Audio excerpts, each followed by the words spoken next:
Hello everybody, I'm Raphael Perry and it's time for some more Scarlet Hollow, and I believe we're going to go and visit the town mayor. I'm not sure if he knows quite how important he is, but I'm sure he's very happy and content with how well everybody treats him, and it's a completely bonkers local tradition for this town.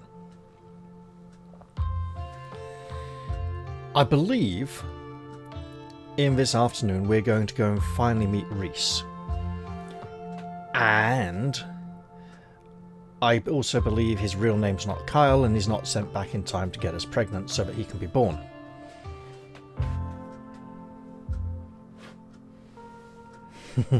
Well, so the person who sends him back in time can be born. Because that would be a completely different kind of game.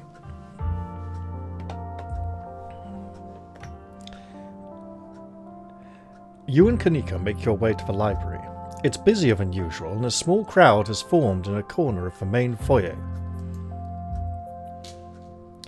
Yes! The whole gang's here! I've been waiting to introduce Sarah to the mayor for like the entire time I've known her! You like the mayor that much, do you? I've never got to introduce someone to the mayor before! Stella's clearly excited about this.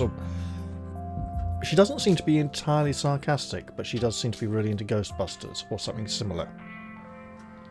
Probably for this evening, when we will go round to the librarian's house and attempt to perform a seance, despite the fact that we haven't got a clue how to perform a seance, and we aren't even involving the local priest for some reason. We're young 20-somethings who think we know more than we do. There was I can't remember if it was a car sticker or something I saw once. It was, get a teenager while they still know something. It'll be worth it, says Kanika. Trust us. Oh, they really like the dog, do they? Alright, shall we? You know what?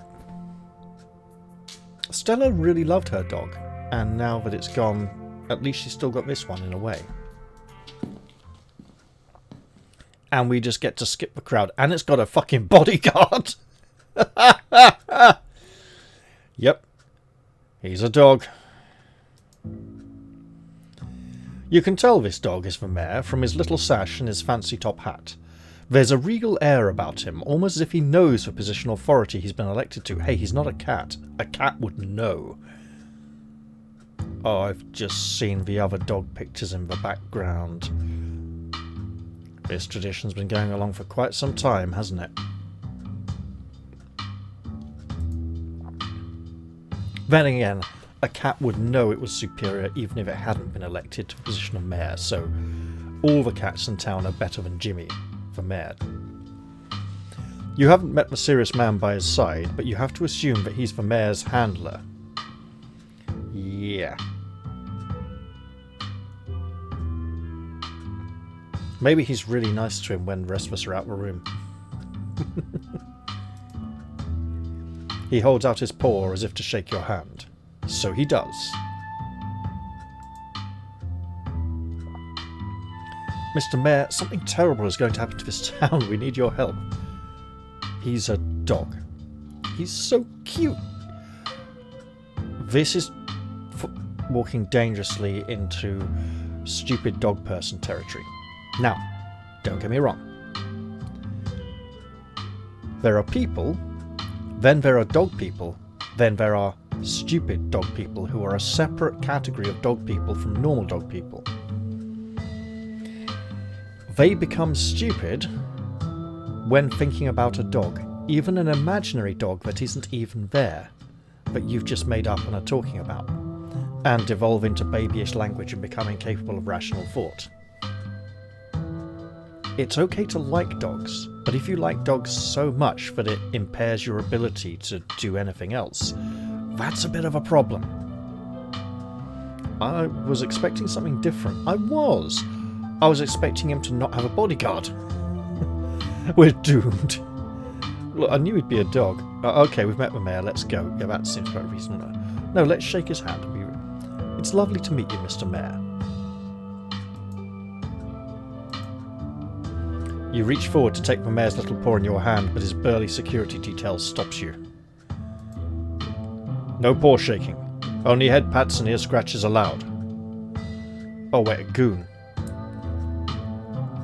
So, an idiot. Why did stupid people on the internet suddenly decide the word goon is a verb? They're fucking stupid. No paw shaking. Only head pats and ear scratches allowed. Isn't he just the cutest? Well, not really. It's the best part of living in Scarlet Hollow, besides the nature. What, you mean making your YouTube videos about cryptids and uploading them and getting a sponsor for your videos isn't better than this? And all my friends and Winnie's Biscuits, oh, and the close-knit small-town community, of course. But having a dog mare is the close fifth, no contest. Okay, she's not putting it absolutely top. She's being a little sarcastic and self-deprecating there. Alright, you've had your turn for mare, now move along and keep the line going. And by the way, I know you were up at the mine collapse last night. I may be off duty, but I'd be remiss if I didn't let you know that I've got my eyes on you. Excuse me, sir? You are on duty right now. It's the most important duty you have. Your other job must just be a side gig. All of you. Let's hope the rest of your stay in town is a little less conspicuous. I think he's might be one of the two policemen from last night, the younger one. What, are you a cop? Yeah, I know that. I've worked that out already. I haven't done anything wrong. I don't need to say that. I think he's just being officious because he's a tough bodyguard persona, remember? Yeah, alright. I'll just stay silent. You remain silent. It seems like the best thing to do right now. She seems upset. She seems slightly perturbed. That's right. Sarah, Deputy Franklin is a cop, just in case you didn't know. I know. I met him last night. Stella and Kanika quickly shuffle out of the room ahead of you, leaving you to follow. I will absolutely do that. I won't even say goodbye to the dog. It looks like everyone else is already talking to Oscar in the next room. By which we mean those two people. Before you can catch up to your companions, catch up with, you're intercepted by a nervous man with a cross around his neck. It's hard to put a finger on it, but something compels you to dislike him. Why? Why is the game forcing us to be an arsehole SJW who hates people from the past for not having modern attitudes and sensibilities in a time when people thought differently, and hates organised religion? If this is the priest, why do we instantly dislike him? If he's not the priest, but rather some kind of missionary or like a Jehovah's Witness thinks he's going to save our soul or something, that may be something different. Let's see how he approaches us.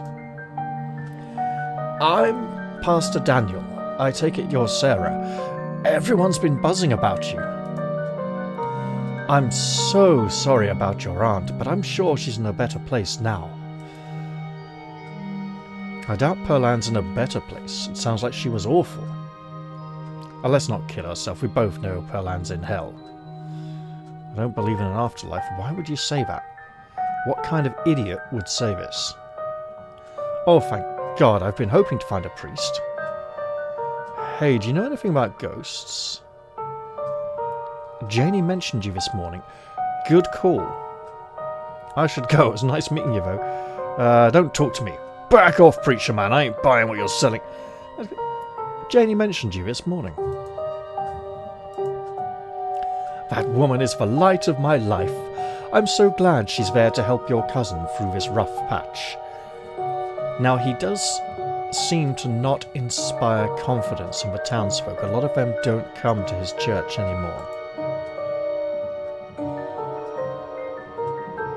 You mentioned Pearl-Ann being in a better place earlier. Let's not...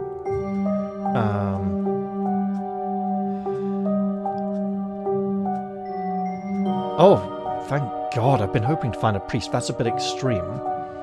He may offer me counselling, and I'm supposed to be talking in a back room there, so let's go with our mystical and book-learning knowledge here. Hey, do you know anything about ghosts? Ghosts? I've never encountered one myself, but I've heard stories of folks who have been visited by their loved ones from beyond the grave, and it seems like it provides them with a sort of spiritual healing. Tell that to Hervor. Hervor's story from Norse mythology. Or actually, Grettir, being troubled by the ghost, yeah. Like their beloved relatives are watching over them even in death. Let's hope they got on well with their relatives. Is this about Perlan? Or perhaps your mother? Have you been visited by her? Not exactly. No, Oscar's place is haunted. I think we need an exorcism. That's a good... I thought you might have some good ghost stories. You... female sheep. Misspelt. No, I mean real ghost stuff, scary stuff. No, Oscar's place is haunted. Oh, like a Scooby-Doo episode or something? I'm afraid I don't buy into that particular notion. It's a bit too spiritualist. What's wrong with spiritualists? No. I mean, what's wrong with spiritualists? Not the fake spiritualists. The real ones, of whom there have been very few. Now, if it were a vision of one of his parents trying to contact him from heaven, I could understand that. It isn't. But I simply don't believe in malicious spirits lingering neither in heaven nor hell, jumping out of closets to scare us. What about the devil? The demons? I'm sure there's a perfectly reasonable explanation for whatever it is he saw. And people think your church is haunted or something as well, don't they? Wait, you believe in ghosts? In some ghosts, but not others. What makes you an authority on that? There were ghosts in the mines last night.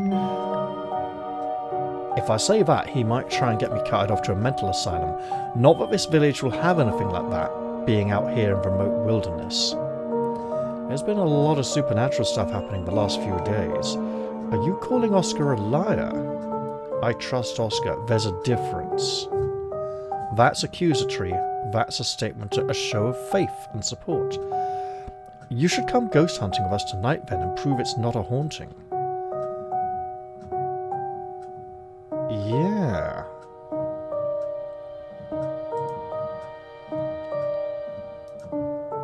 The blood drains from his face as he gulps nervously. Oh, I promised my daughter we would watch VeggieTales tonight, so I'm afraid I have plans. What's VeggieTales? Sounds interesting. But let me know if you see anything strange. I'd love to hear your account of this supposed haunting. Is he lacking in courage, in confidence? And why are we supposed to dislike him? This music sounds slightly on edge, but also almost like it might be something romantic. Is he being creepy like that? In fact, here's my card. He hands you a business card. A business card from a small-town preacher in the middle of nowhere.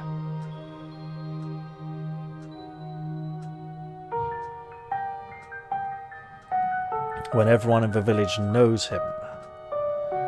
Has he come from a big city and thinks it's like a business, like a corporate job that he's doing? Is he lacking a soul? Call me if you need me.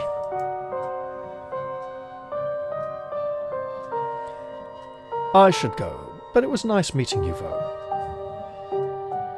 If Janie likes him a lot, and Janie's quite a nice, personable person, there can't be something too wrong with him.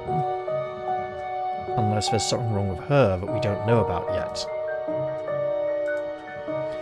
Of course, and if you find yourself in need of counselling or spiritual guidance, you know where to find me. I'm not sure... he's qualified to give the kind of answers to the kind of spiritual guidance we would seek.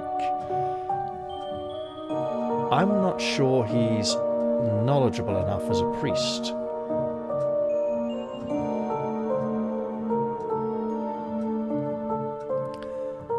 That sounds lovely, thank you. Being English and polite. Not that Sarah's necessarily English, I think we've established she is not. She puts jam in a sandwich with peanut butter. That's just not English at all. Oh, that sounds lovely, thank you. Really? Oh, that's great. Oh, he's definitely like a Jehovah's Witness or something. Have you seen Black Books, like the first episode of the Jehovah's Witnesses, where, you know, the shopkeeper lets them into the shop and asks them what they want to talk about, and they say, "Oh, actually, we've never actually thought this far ahead, or we haven't got this far before." Sorry, I just don't usually get positive responses when I ask folks if they want to come up to the church. What do? Tell you to go to hell? Anytime that works for you, just swing by. I'm sure I'll be around, just pottering around, looking after the place, hopefully. It was lovely to meet you, and you have a blessed day, Sarah. The pastor leaves you and joins the line to see the mayor. Nothing to do now but catch up with your companions. Hey! Actual correct use of catch up with instead of the American catch up to.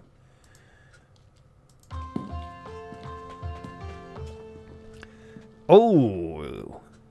He's in a tank top. Looking all hairy and manly and a little bit concerned. You find them already talking to Oscar deeper into the library. I don't think we will have missed much of this conversation speaking to the priest. I imagine... Now, it's possible the amount of conversation options we chose for the priest would have progressed this conversation a bit, but that would be a more advanced kind of game. And they'd have to turn round and politely let us know what we missed from the conversation so far. But the fact that even if we spoke with him briefly took up some time, and they left the room with the dog before we did, means that they can skip the beginning of the conversation and get straight to the heart of the matter if they want to, thus condensing the narrative. Are you sure we can't just get it over with while the sun is up? I don't know if I can handle getting scared shitless in the dark 2 nights in a row. So is she scared of being underground or scared of the dark? There's a bit of a difference. Although it is generally dark underground. I wish we could, especially since I'm not particularly excited about going back there. Going back in there even after dark either. But I'm pretty sure it only comes out when the sun goes down. As would be the case with the ditchlings. Yeah, there's no way I'm going in until that spirit is at full power. But she doesn't take things seriously. Which means her belief and interest might not be that serious either, but she's seen some weird shit recently, very recently, and it all seems to be related to Sarah coming back, at least in terms of the timing. I want to be sure we get the best evidence possible. This could be my one shot to get real proof of ghosts. I'm not going to waste it just because I'm impatient. You all are going to be the death of me. And you're sure there's nothing we can do for Rosalina right now? She's staying over at a friend's house tonight, right? Oh, I don't think so. She's been locked up in the back room all day. Hasn't been very interested in talking to anyone. I think the best we can do is stick to the plan. Ghost bust the house clean and give her a real bed to sleep in tonight. If we're going to the house tonight to look for the ghost, then we're probably not going to give her back her bed until the next night, unless we drag her there in the middle of the night. I just hope it's possible to get rid of this thing. This is a pretty serious ghost infestation. Is that what you'd call something like this? You know, Tabitha's gonna hate this. I just do a quick recording checks, make sure all's good. All looking good. Wait, so the game's icon on the taskbar seems to be Tabitha's cat. I wonder if the hostile cat is a much more important part of the game than I had previously considered. Maybe it's the cause of all this. It's like some evil wizard in cat form that's sending its minions in to attack the town. Probably not. I believe it's called a haunting, but ghost infestation also sounds good. Ghost infestation sounds like something Joss Whedon would write. As does quite a lot of Stella and Kanika's dialogue, to be honest. But not quite as cheesy. I suppose we're the ghost hunters, so we can call it whatever we want. Anyways, I'll be bringing all the ghost hunting supplies anyone could ever need, so we should set up on preparations. The only thing you all need to bring is an open mind, which Kanika won't be bringing. She'd like to, but she's still very cynical due to years of failure. Years of the more mysterious side of life avoiding her. After last night, I don't think that's going to be a problem. Oh, really? That's not what you were saying earlier. About trying to turn into something called a Sailor Scout. Would that be like the Sea Scouts? Probably not. It's probably some cheesy Japanese cartoon. We could always call the pastor if things get sticky, even if he chickened out. Don't worry, Oscar, we'll fix this. We have the power of friendship on our side. I still don't think ghosts are real.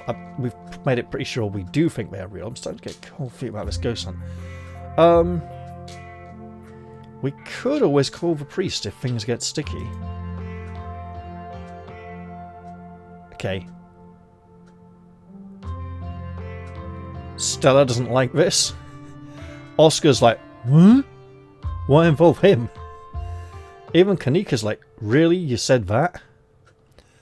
No, I don't think that'll be necessary. Why? Yeah, let's leave the creepy priest out of this. Something tells me things would just get worse if he showed up. Because he'd be telling us all to... well, what to do. Once I saw the man having what looked like an honest-to-goodness conversation with a squirrel. I don't think he's all there. Although if we had to speak to with animals talent, maybe we could find out if he is. Well, if we're not doing the hunt now, I guess we could head over to Reese's. That was the plan, Kanika. Absolutely. Come on, Sarah. Time to go bother our friend, and his mother won't like it. I'm going to get back to it. See you all tonight. Time to go. So, oh, and the third one! Right, so first option. So I finally met Pastor Daniel. Second one. Do you mind if I invite Tabitha ghost hunting? She'll turn up and drag me home in the car. Or the third one. Invite Tabitha to go ghost hunting secretly and she'll be like, what the fuck are you doing? Get back home.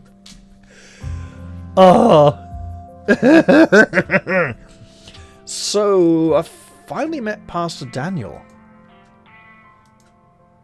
I figured as much after you suggested calling him in for the ghost hunt. Yeah. It's not that complicated, is it? It was only a matter of time until he tried to pull you aside about grief counselling. When my dad died, I had to ban him from the general store for a week. Lady, you're just a fucking atheist nitwit who doesn't believe in anything. Deal with it, bitch. He wouldn't stop leaving these little pamphlets at the checkout. I don't know where he finds so many. Well, he doesn't have a lot of people to give them to. Maybe he's lonely. No, he can't be. Not with Janie. But maybe he's lonely and that's why he's like giving things out to people so they'll get back in touch. You know what? Everyone should be nicer to him. He seems like a good man. Yeah, he's bad vibes. Him and Jenny keep trying to make me go to church. That's all I have to say, really. I met him. I have no opinions on the man yet. I mean, I got a bit of a bad feeling, but let's see if he lives up to that. You know, give him a few moments to prove himself. Not too many. Wow, really? I've always thought he makes a memorable skin-crawling first impression. Yeah, he has the tendency to stick in people's minds for one reason or another, and they're almost never good reasons. I mean, he seems pretty forgettable at the moment, really. The man was grinning all through my dad's funeral. As far as I'm concerned, he's a ghoul. Okay, that's interesting to bring up, given that we discovered people believe there's bad stuff going on at the church. And I don't mean that in a stigmatizing mental illness kind of way. There's just this little siren that goes off every time I see him that tells me to get away from him. Or maybe you've just read too much rape culture myth bollocks and got obsessed with man-hating third-wave feminist bullshit. Just saying. Let's see how many dislikes that gets me on the video. If any. Right, yeah, that's exactly how I'd describe it too. The thing is, we are young, stupid, third-wave feminists who actually possibly fourth wave, fifth wave now, who think we know more than we actually do. So it's interesting to see what we actually do know and how it plays out. The whole town feels the same way. Now that I think about it, he must be pretty lonely. Yeah, I did suggest that. He can look for friends somewhere else. That's not a great attitude to have towards someone who's lonely, is it? I wonder if the priest is cursed. I felt something odd when he came up to me, and the way everyone dislikes him seems excessive. Unnaturally excessive, and we did read about the church possibly being cursed, didn't we? I know this is weird coming from me, but not everything in town has to be spooky for supernatural reasons. Sometimes people just give off bad vibes. Agreed. We're allowed to dislike him even though he hasn't done anything wrong. That you know of. That we know of. She literally fucking said it. In bold as well. They're getting a little heavy-handed on this here, trying to really push this angle, so let's change the subject and ask, do you mind if I invite Tabitha ghost hunting? Look, it's better that I ask them than have her turn up and ruin everything later on.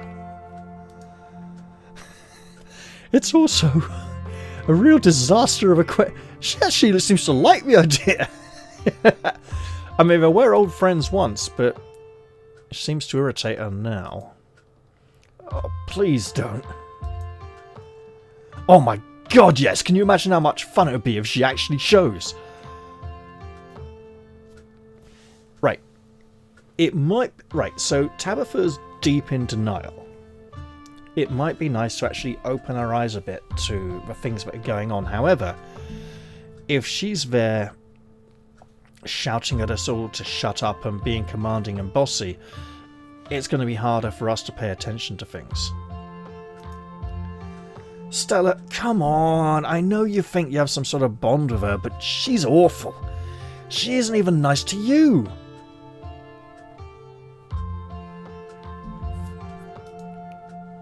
You just haven't given her a chance. Maybe if she comes along tonight, the two of you will finally get along. She's trying to be charming there. I'm not sure. She's not having it. Look at her grumpy face. No. Okay. We can lie and say we won't invite her and do it anyway.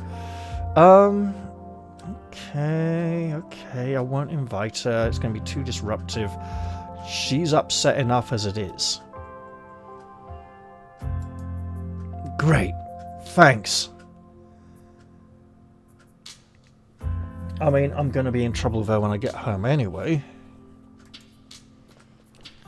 But let's head for Reese's, since we're playing a troublesome young, early 20-something who isn't quite a teenager anymore.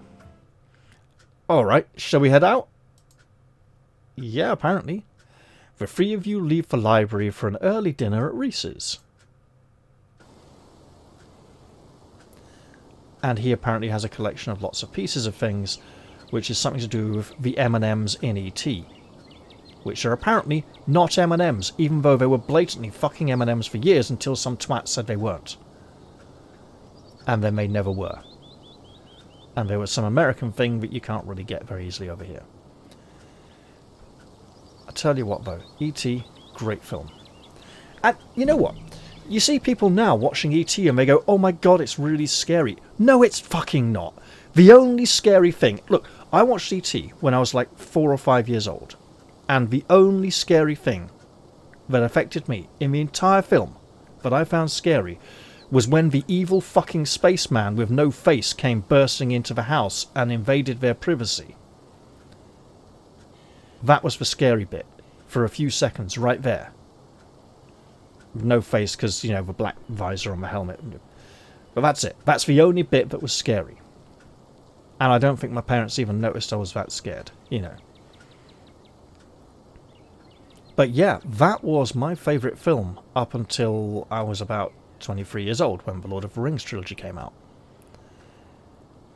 And I was really concerned the Lord of the Rings films were going to be incredibly bad and unfaithful to the source material, and that they'd all have American accents, and it would be about as good as the version the Beatles were going to make would have been. Or the version that Star Wars guy wanted to make, George Lucas. He actually started production on a film of The Lord of the Rings before trying to get the rights to make a film of The Lord of the Rings. He wanted to try and make it all in one film instead of a trilogy, and when he couldn't get the rights, he already had built some of his version of the Shire and had a load of dwarf actors on standby to play the hobbits, so he created the Nelwyn village and made Willow. Obviously they took a while to get the script worked up and everything, and you know what, Willow's a good film. But it does give us an insight into what a George Lucas version of The Lord of the Rings would have been like, crammed into a 110-minute movie. I mean, what, Eric Fochbergar, with the name that must win a lot of points at Scrabble, although you're not allowed to use real names in Scrabble. Seriously, it's like Thougbgar. Yeah, I know. There's a silent... him and his army were supposed to be the Rohirrim. Yeah, you know. Lots of stuff. Anyway, after getting sidetracked there for a bit, let's get back on track here for a while. You once again find yourself in front of the Kelly residence. A cold hesitation grips you as the building's history looms over you from the hilltop. I mean, another reason the priest is scary is because it's a horror game, so we want to, you know, be scared and have scary stuff going on. A refurbished Civil War hospital and tuberculosis clinic would be a strange and difficult place to live in during the best of times. You can only imagine the challenges of living there with a severe chronic illness. I hope he didn't actually pick it up from the building itself. In which case, keeping him there would be really horrible. Though it's only early afternoon, it feels much later, the sun already sinking behind the tall mountains that surround Scarlet Hollow. We're a little early. What if Dr. Kelly yells at us? Well, maybe... Why not sit on the porch for a few minutes and chat? How early is a little early? Is this like an hour and a half early, or like 5 minutes early, you know? There's no such thing as early when you're hanging out with friends. There's just extra time you get to spend together. Unless you're not allowed in until the door opens or something. Okay, but what if she yells at us? Okay, he's looking extremely gaunt and malnourished in the midsection. His forearms are very chunky. He looks like he's lost a lot of weight very unevenly. It's too late. The door swings open. Hey! Reese!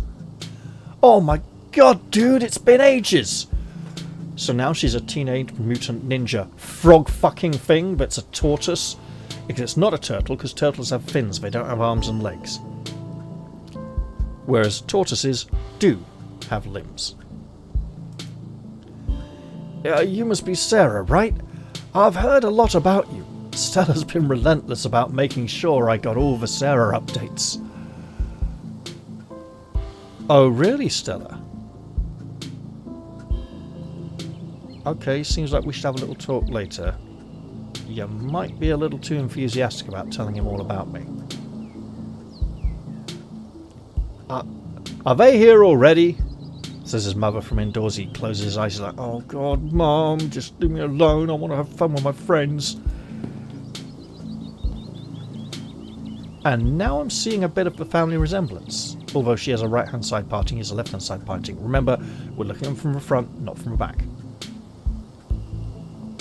I knew you'd show up early, Stella, and don't say it was to help me cook. Is Stella really bad at cooking? Well, I mean, Sarah can prepare food. She can put peanut butter and some kind of jelly stuff in a sandwich. And it can squish out the side and the jam can go everywhere and it'll be a right mess to clean up. But I make an excellent sous chef.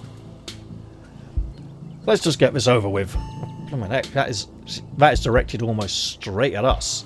Probably because we know the guy less. Oh, he's moping, it's not fair. Oh, she's letting us inside.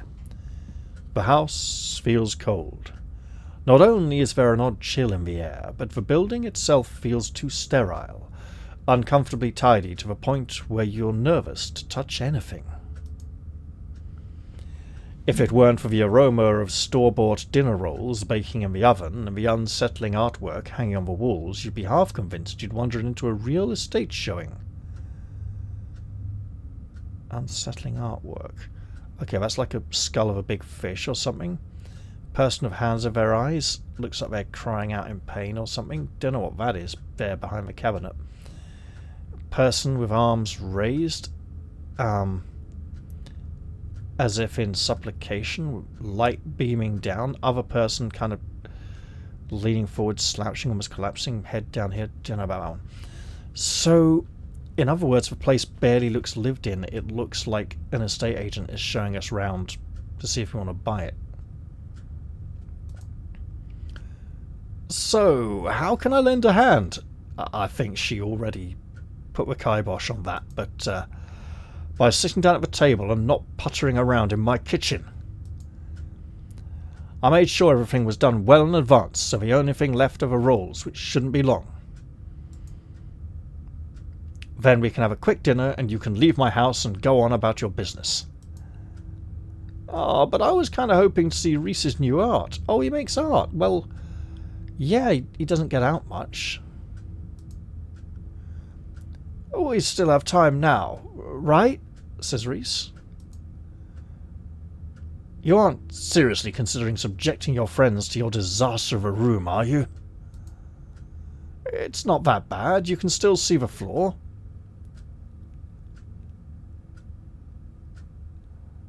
Okay, Reese, but you need to make sure that the footholes are about 2.5 feet apart so that most people can make their way across it.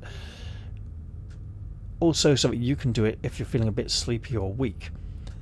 Most people are going to be stupid and look at it and say you can't see the floor. They're lying, they just don't know the place the way you do. I know Reese.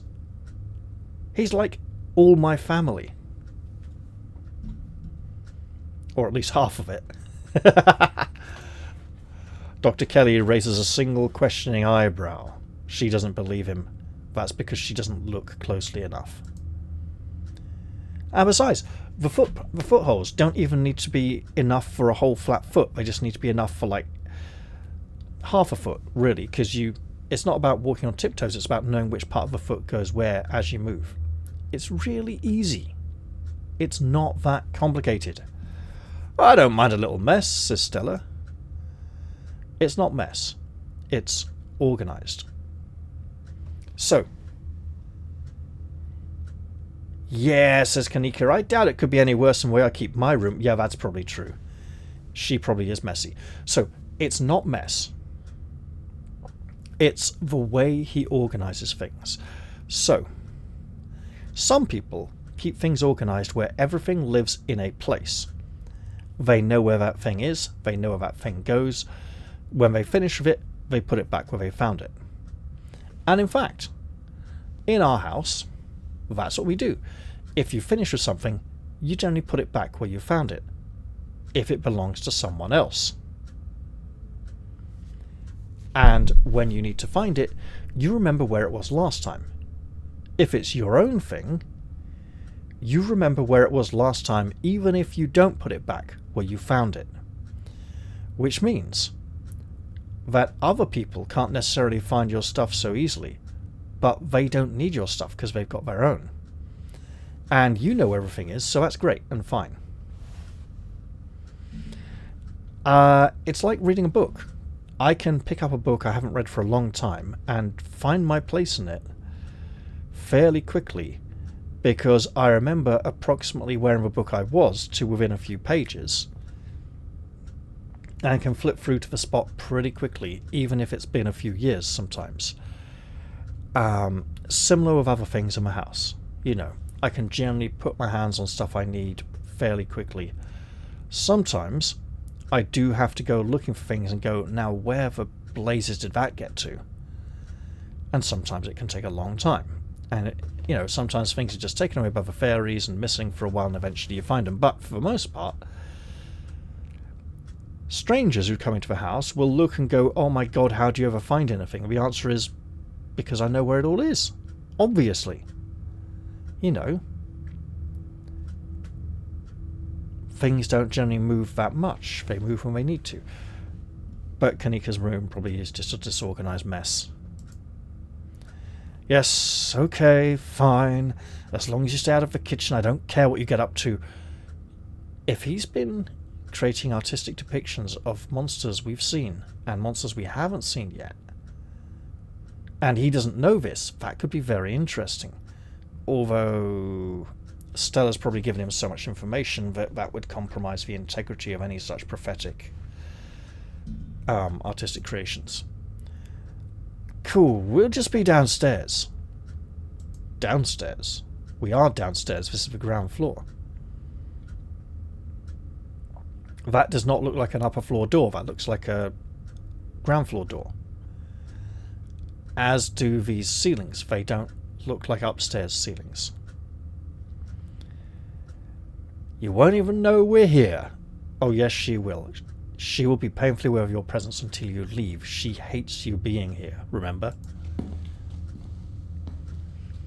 You make your way towards the stairs to the cellar.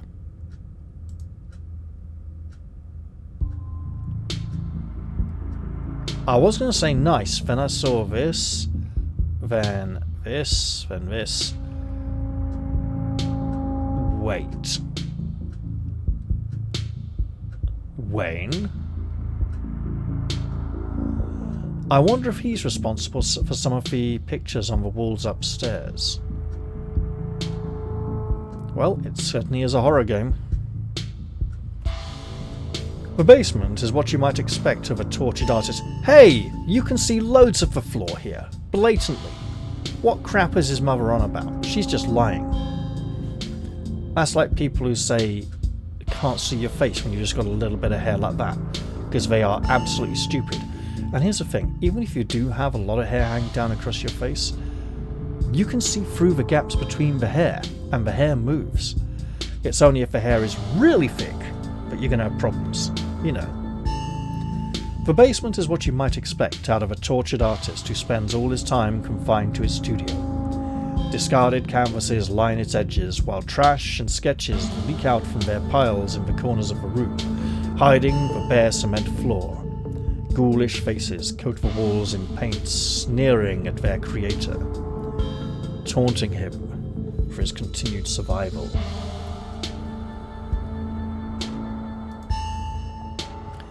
"Your mum is so scary," says Kanika, while she's standing there looking at this bloody picture right here.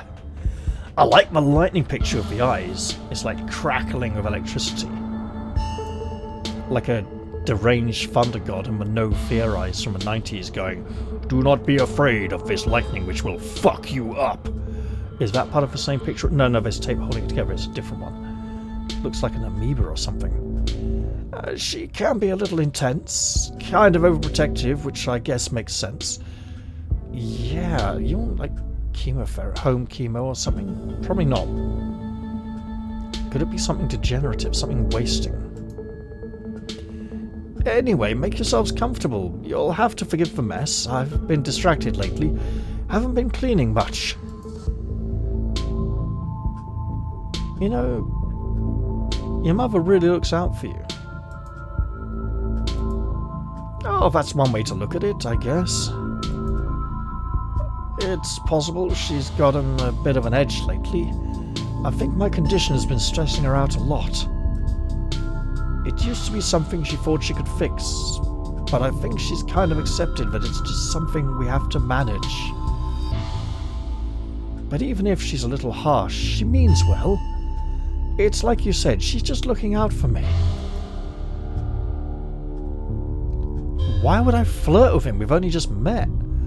Oh, he's a tortured, passionate soul who makes deranged, horrible pictures to bear his pain to the world, or just himself, really. This does look very similar to the ditchlings in the way the eyes fit into the heads, more than anything else. I know you think you need her. There's plenty of people out there who'd love to dote on you. What the fuck?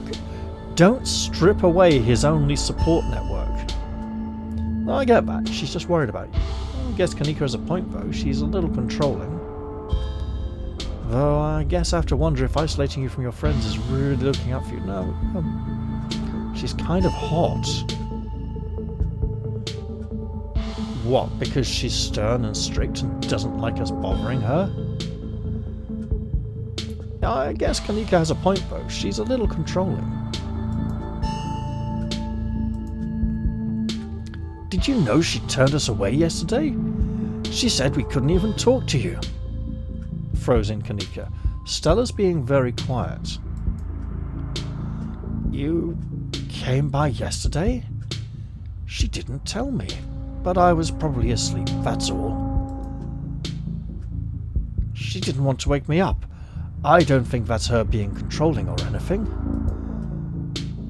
Not to cast any doubt on that, but she did say I couldn't bring you any food. Yeah, but she also said you couldn't help in the kitchen, Stella. There might be a reason. Some past history involving you and food preparation that his mother's aware of.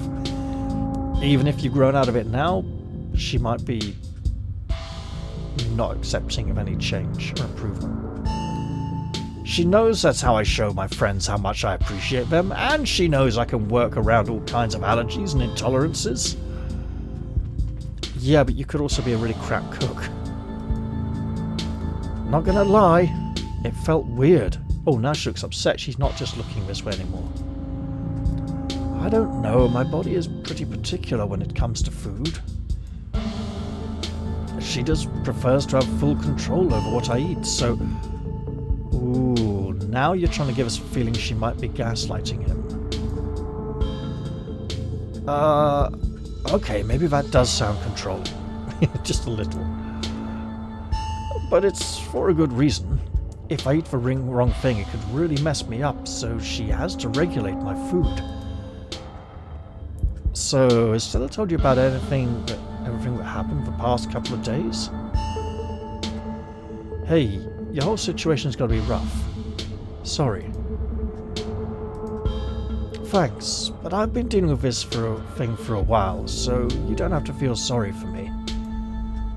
I've come to terms with the way the rest of my life is going to be. You're so macabre, Reese. You make it sound like you've been sentenced to death. No, he's been sentenced to life. He doesn't respond. You haven't, right? Not exactly. No one really knows what's wrong with me, but it's been getting worse since we came to town. I can barely keep most food down. My skin always itches like there are worms crawling underneath it. I could live for a long time or a short time. No one's sure. That could be because it's a mysterious ailment no one in the world's ever heard of, or it could be because he's out here in the countryside and the local medical community don't know what it could be. But I'm definitely not going to get better. Whatever time I have left is going to be miserable. So I've done my mourning. My best years are behind me, my future is unknowable, but one day I'll wind up in a pine box just like everyone else, and I'm okay with that. Damn, Reese. I may be a goth, but that's some real nihilistic shit. No, nihilistic would be him going, you're all gonna die and I don't care, let it all just crumble. It's more like a sort of Buddhist thing of him going like, okay, I'm at peace with it, it's gonna happen. It's fine. Especially the mourning it beforehand, so that you don't get so upset about it later. I will make sure to come by more often from here on out. Friendship heals all wounds, right? Well... Thanks, guys, but you really shouldn't worry about me. I have my art. I'm doing fine, really. Surely there must be something the doctors can do for you. True, we'll all join the worms one day. We just got to make the best of what we got. What's your diagnosis, if you don't mind me asking?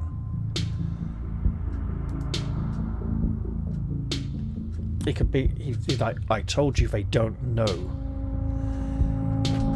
I remember when my knees swelled up and I had to go to the doctors, and the doctor looked at it and said that's the worst case of acute arthritis I've ever seen in my entire life.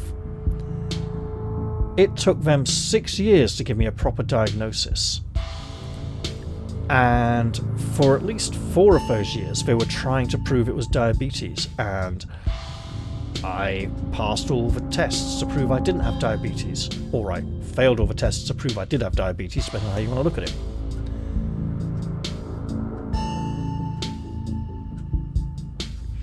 And then eventually they gave me a diagnosis of pain on the front of the knee, which is really not a very good diagnosis.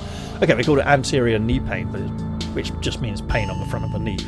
And then, a couple of years later, they did find out what it was. It's a muscular condition where the muscles in my knees are attached to the wrong points of the bone and are pulling my kneecaps apart, outwards to the side, slowly over the course of my life. And it just took 35 years for it to get bad enough for anyone to notice.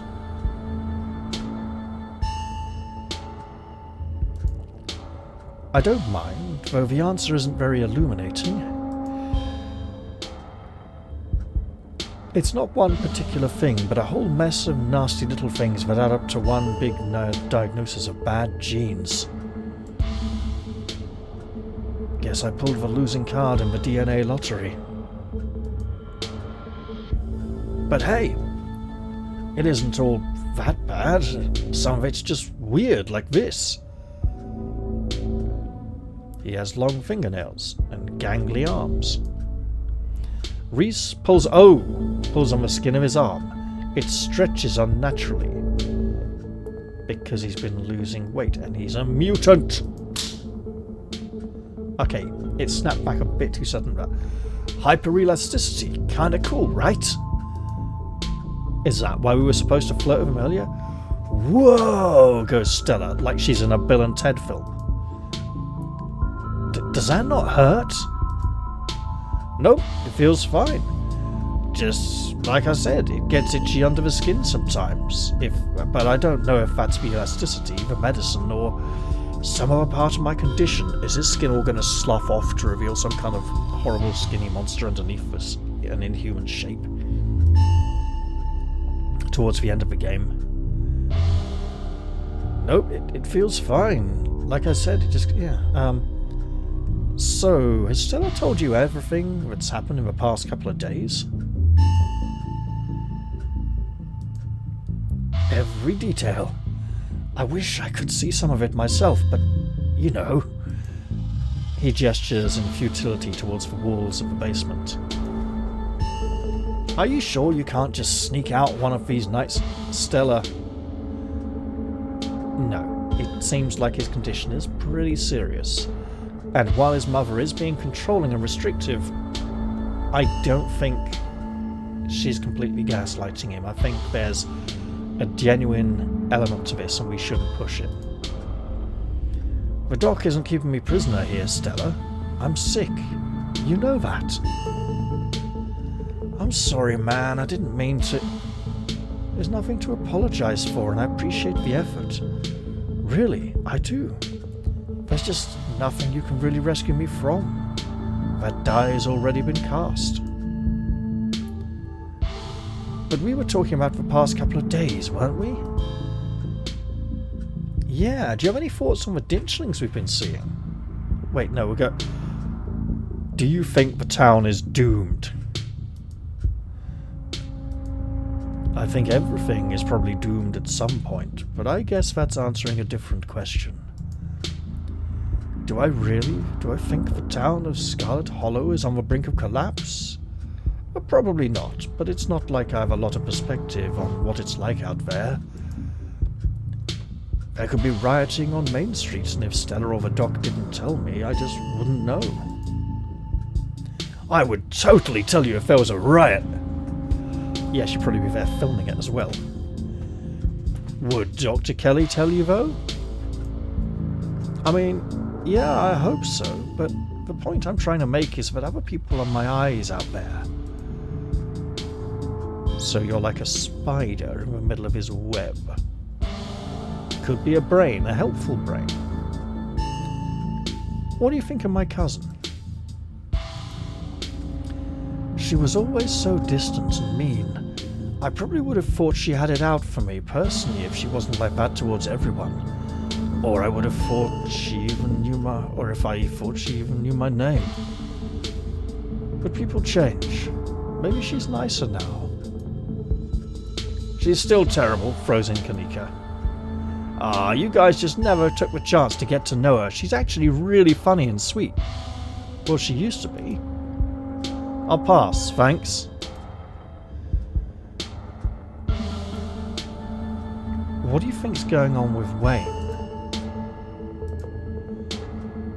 Who? You know, that guy who's been following Stella around, being all ominous. Oh, yeah, that slasher creep. I appreciate the classic Jason vibe he has going on. Here's hoping he doesn't live up to the looks, for all our sakes. Do you have any thoughts on the ditchlings we've been seeing? So we don't have an opportunity to ask them about the knockers. Interesting. Yeah, they've been coming up to my window at night. Oh, really? And these windows don't seem to have glass in them. Wait, really? Is that why you texted me that they look like something out of your nightmares? Yeah, I thought I was hallucinating. I hadn't put it together that we might have been seeing the same thing until just now. I've been sketching them, actually. Tell me what you think. If he'd drawn something really different. I mean, there's that picture on the wall there which looks kind of similar as well. I did mention, didn't I? He pulls out a sketchbook from one of the piles in his room. Okay, that's exactly what I saw on my way home last night, says Kanika. Yeah, see, these? A little bit like that. What does it mean that they've been lurking around here, though? Well, if we consider it's a sign, a warning sign, and he's wasting away. I don't know, but I like the company. They're kind of beautiful in a sad way, if you ask me. They've got an elastic, rubbery thing to their skin as well. Agree to disagree with you there. Those things are going to be stuck in my nightmares until the day I die. You know, that's quite a movie collection you got over there. Got any RECS recordings? Let me think. Oh, have you heard about Shi no Chi, Death Blood? I saw that for the first time recently and it blew me away. Excellent example of both Japanese horror and found footage done right. We could even put it on after dinner if you guys are interested. I'm not sure your mother's going to let us stay after dinner. And we have a haunted house to go to. Damn, I would usually be down for that, but we got to head over to Oscar's after this. Glad she reminds us. Yeah, we promised we'd ghost bust his place. He's apparently been dealing with a bad haunting. Do you even know anything about the kind of spirit that's supposed to be infesting the place? And I feel like we should really be there for him tonight, considering everything that's happened. He and Rosalina both need our support right now. He doesn't like that. The idea of other people needing support. He's usually the one who needs it. We could always ditch that. This movie sounds good. Don't like horror movies anyway. I'll have to rain check on... I'll take a rain check on that movie, but you know what? No, I'll just stay quiet. None of those options are particularly good. And I feel like... Okay. Hey, about your art. Each piece exudes a sickening miasma. Yeah, he's kind of washing himself in the sickness, making himself worse, wallowing in it. It's like you can feel something squirming behind the paint, the brushstrokes acting as steel bars, trapping some anguished being within.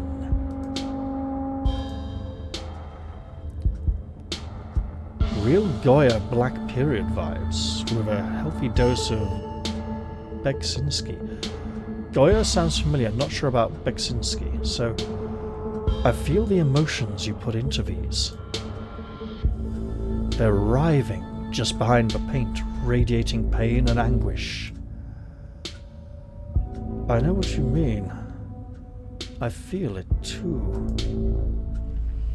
When I'm working on them, it's like I'm channeling whatever's plaguing me into the paint, and when they're done, I feel like I've been emptied out, and all the vile things inside of me have been sealed away in the canvas. But then it builds up again when you put more and more of it all around the room. It's why I make so many of them. Sometimes when I return to a piece, it's almost like I'm offering an invitation for those feelings to slither back under my skin. There are some pieces I can't even look at. I hide them until I forget they exist. I'd rather not let those particular feelings back in.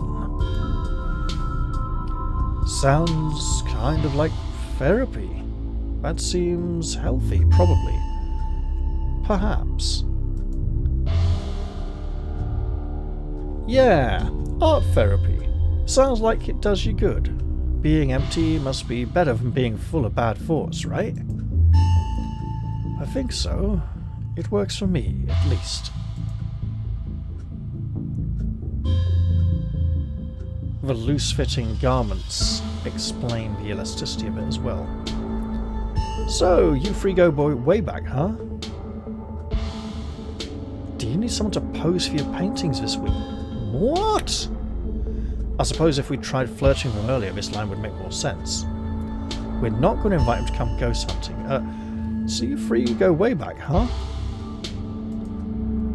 Almost to the womb. The school here is a tiny K-12, not exactly a one-room schoolhouse, but not far from it. No idea what a K-12 is. H-I-J-K. H-I-J-K. 8, 9, 10, 11. Isn't K the 12th letter of the alphabet? Hang on. G is for 7th. H-I-J-K. No, K would be the 11th. I knew I or J was for 10th, I just couldn't remember, so I went from G, which is for 7th.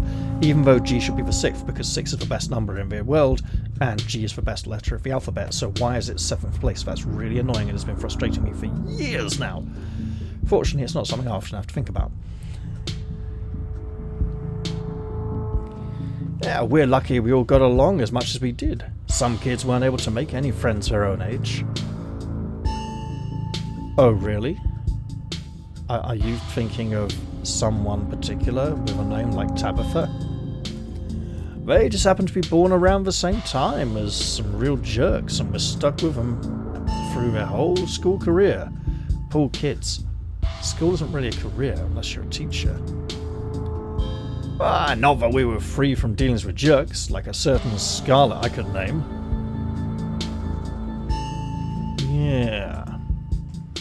Okay, she was a little rough around the edges, but she was pretty friendly when you got past that.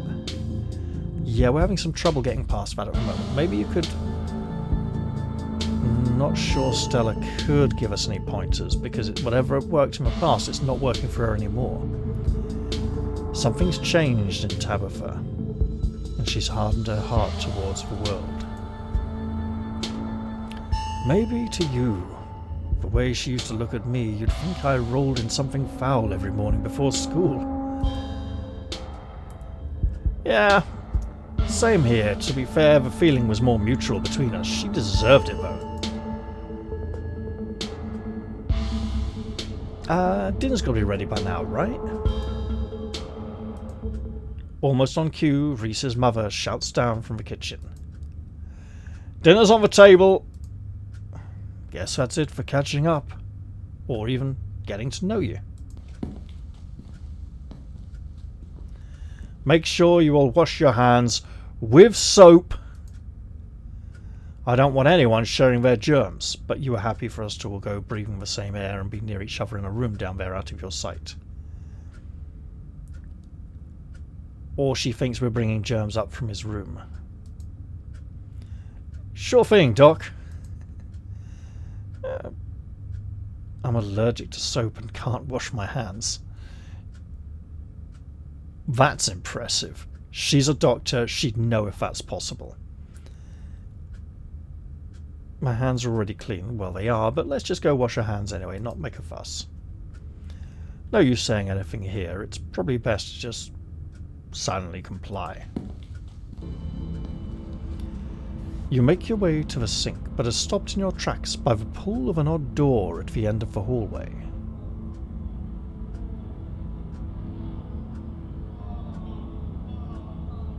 I think we saw this in the previous room.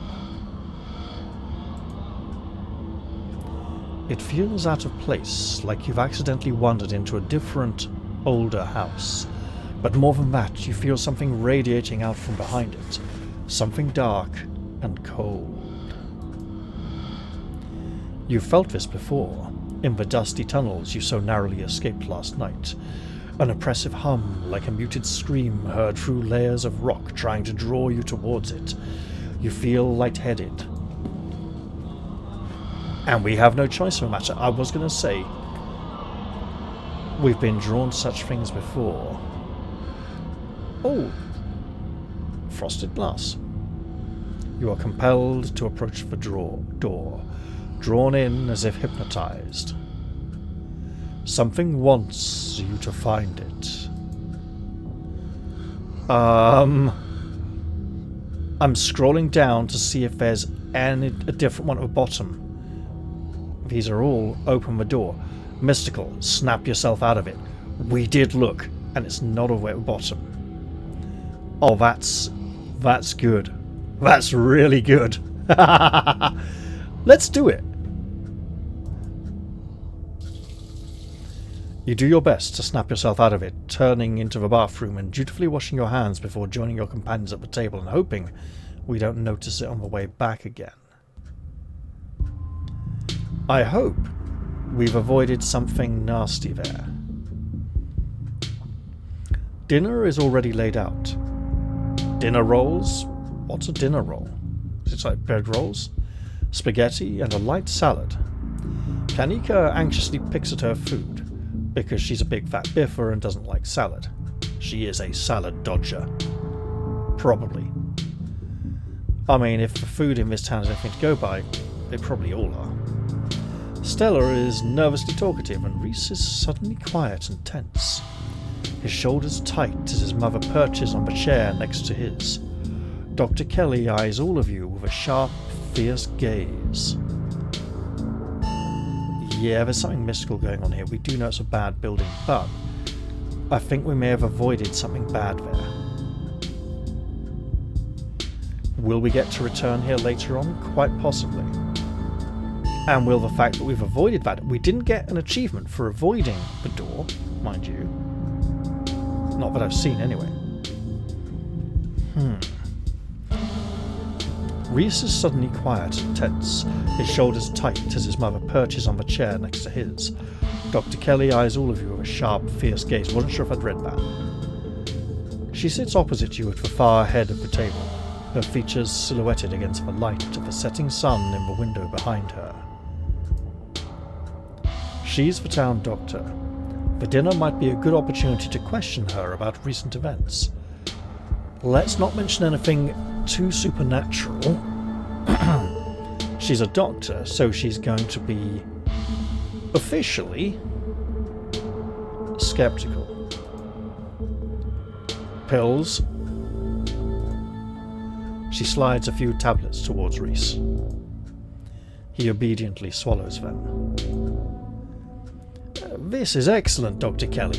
Is the pasta sauce homemade? What sauce? We weren't told there was any sauce. We just told there was spaghetti. No, it's from a jar. I worked too many hours to make my own pasta sauce.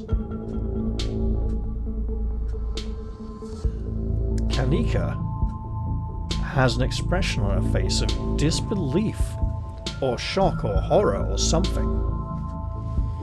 Probably because these two girls told us this woman doesn't get many patients.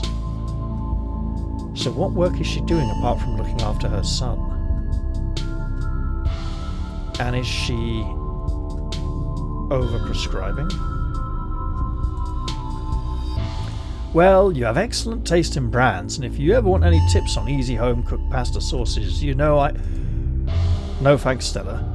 I have the internet if I need recipes. Thanks again for having us, Dr. Kelly. We really appreciate it.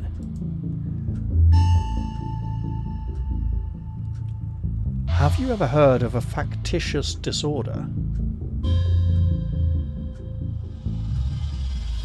I haven't. But let's see where this goes. Of course I have. I went to medical school. What's a factitious disorder? Asks Stella. Silence falls over the dinner table. It's a disorder that's part of a faction? Maybe?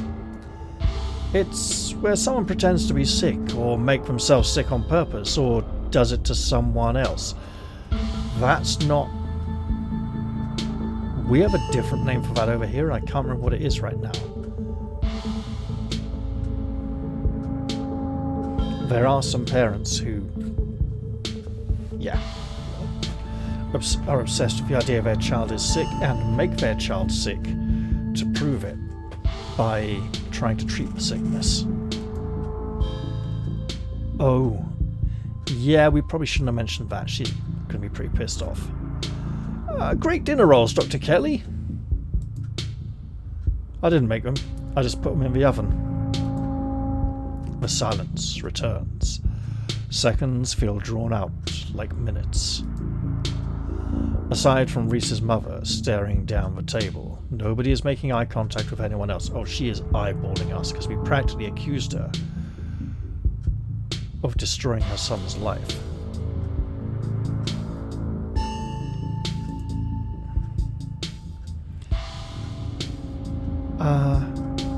Thanks for putting this together, Dr. Kelly. I don't usually have to cook for so many people. I'm just glad there's enough for everyone. It reminded me of what it used to be like when these two would come over, hungry teenagers eating me out of house and home. Hey, a little bit of kindness coming out there. I should have charged your parents for all the food you kids went through.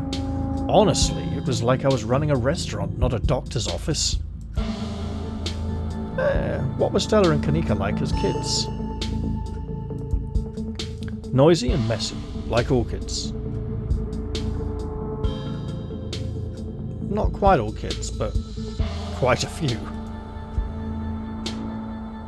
And they always had those little projects, videos or crafts or animal rescues, whatever it was that had captured their imaginations that week. So, like I said, noisy and messy. Didn't we bring a dead squirrel into your house once? Oh God, not the squirrel! I remember that squirrel. Didn't you think the doc could Frankenstein it back to life or something? I was like 12. I was very susceptible to what I saw in media and very sad about that squirrel. That's one of those things that keeps me up at night. I still feel guilty about bringing that thing into your house, Dr. Kelly. Yeah, just try not to imagine that it might have made him sick and all his skin fall off. I'm just glad you didn't make it a habit. You're a doctor. Have you ever seen a dead body? Of course she has. How well do you know Tabitha? Not very. I do know her. I'd know her a lot better if your family didn't seem to be so afraid of doctors. I can count on one hand the number of times she's been in my office. No wonder everyone but that old Edwardine died so young. Hopefully your mother was better about taking you to doctor's visits. I wouldn't be surprised if there was something genetic at play, and it's much better to catch those things early. Let's ask about Reese. Does no one in this town have two parents? Bloody good question. Do you think Reese might feel better if he got to see people more often? Why are you so hell-bent on keeping his son from seeing his friends? Reese is a talented artist. Don't think she likes his art. Don't you find your son's art concerningly macabre? Let's start with... Do you think Reese might feel better if he got to see people more often?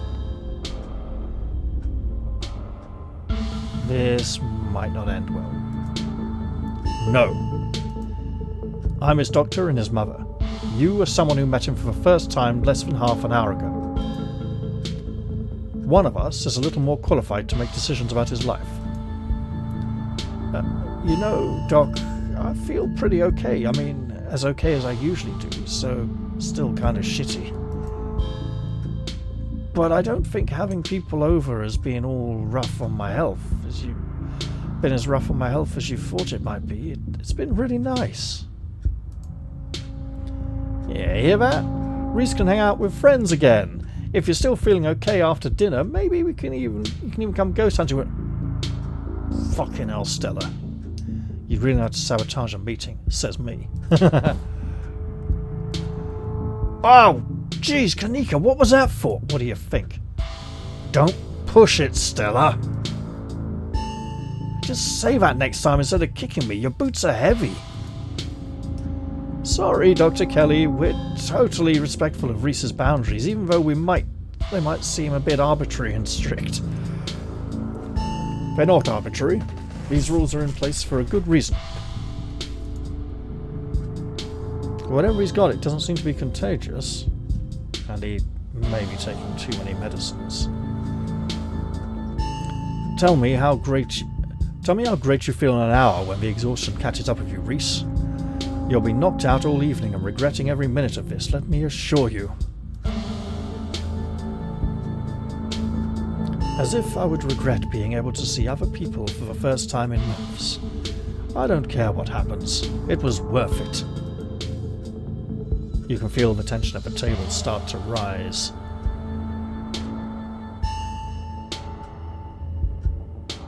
Does no one in this town have two parents? Yeah, because that's really going to lower the tension. But I kind of want to know. Dr. Kelly's glare intensifies. Yeah, we should probably leave. Small towns are full of drama.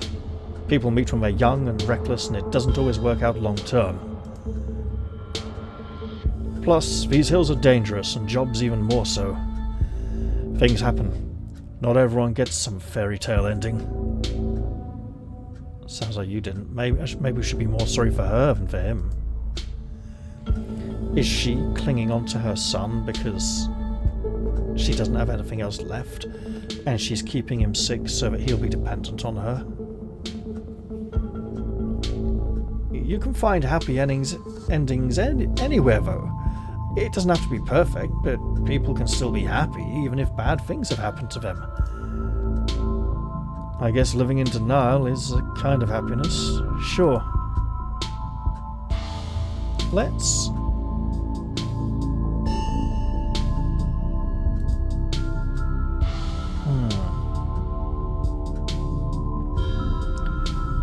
We shouldn't ask about any weird hairless creatures scurrying around in the woods at night. He's already said they've been here.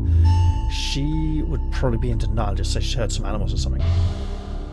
Has anyone come in suffering from hallucinations? That's a good one. Have you seen any sick animals lately? That's good. Sam Wayne, strange illness.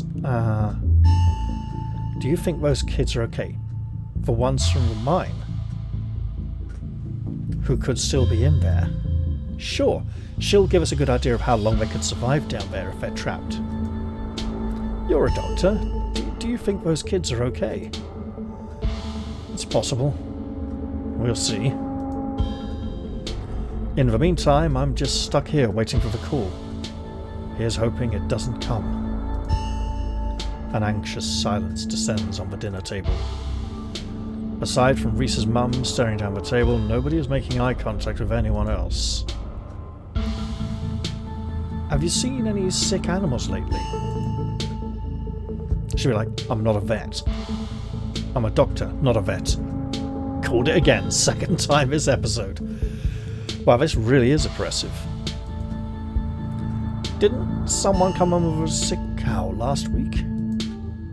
Yes, but it's not like I examined the thing. I told them what I just told you and sent them on their way. You said it had lumps. Sure, it had lumps, but I'm assuming it was suffering from some cow disease. It's not something I've done much research on. I don't know how normal it is for a cow to be covered in lumps, like the mountain lion was. Doesn't that sound like... Yes, it does.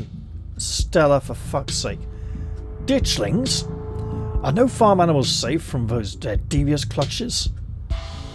Dr. Kelly, in Stella's footage, it looked like there was something pupating inside one of Duke's chickens. I bet those are where the lumps on the cow.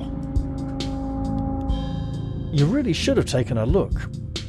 I could have made discoveries previously unknown to the scientific world. Or I could have spread some new horrible disease to my chronically ill son. I'll leave these discoveries to someone else. The more you talk, the less you feel like you're having a conversation, and the more you feel like you're treading on eggshells. Do you know Sam Wayne? Sam Wayne? Dr. Kelly takes a moment to think. Sam Wayne.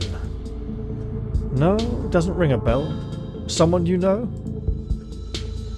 Someone who's been following Sarah around. Super mysterious guy. We've reason to believe he might have caught some kind of weird illness at the mines. He definitely looks like he could use medical help, so please let us know if he shows up or anything. If there's someone harassing you, you should get the police involved. This isn't any of my business. Even though it may be a medical problem. We won't ask about the ditchlings or a strange illness. There's a strange illness right here. Has anyone come in suffering from hallucinations? I'm going with this because she can dismiss it as hallucinations and not treat it seriously if anyone has. I'm not at liberty to discuss private medical information, and that is the correct answer for a medical profession.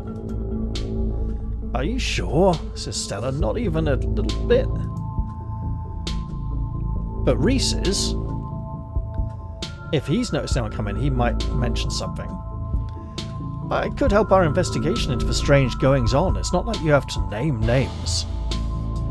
Investigation? Into what? The mine collapse? I think that is best left to professionals, Stella. Not someone who runs around in the woods with a camcorder.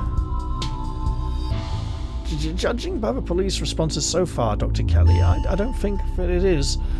We saw some stuff down in the mines last night, but I struggle to explain. Leave it, girl. This woman is trouble. Most of that trouble coming from that room at the back of the house down the corridor. If she's made it into a shrine to her dead husband or something. Ooh. Maybe if we know if there were any miners suffering from hallucinations, we could just rule it out as a gas leak, but... Good call, Kanika. Good cover. You were in an abandoned mine. The chances are you were huffing something dangerous and hallucinating it through the roof. Leave it at that and treat it as a tragic accident it was, not like some kind of mystery to unravel.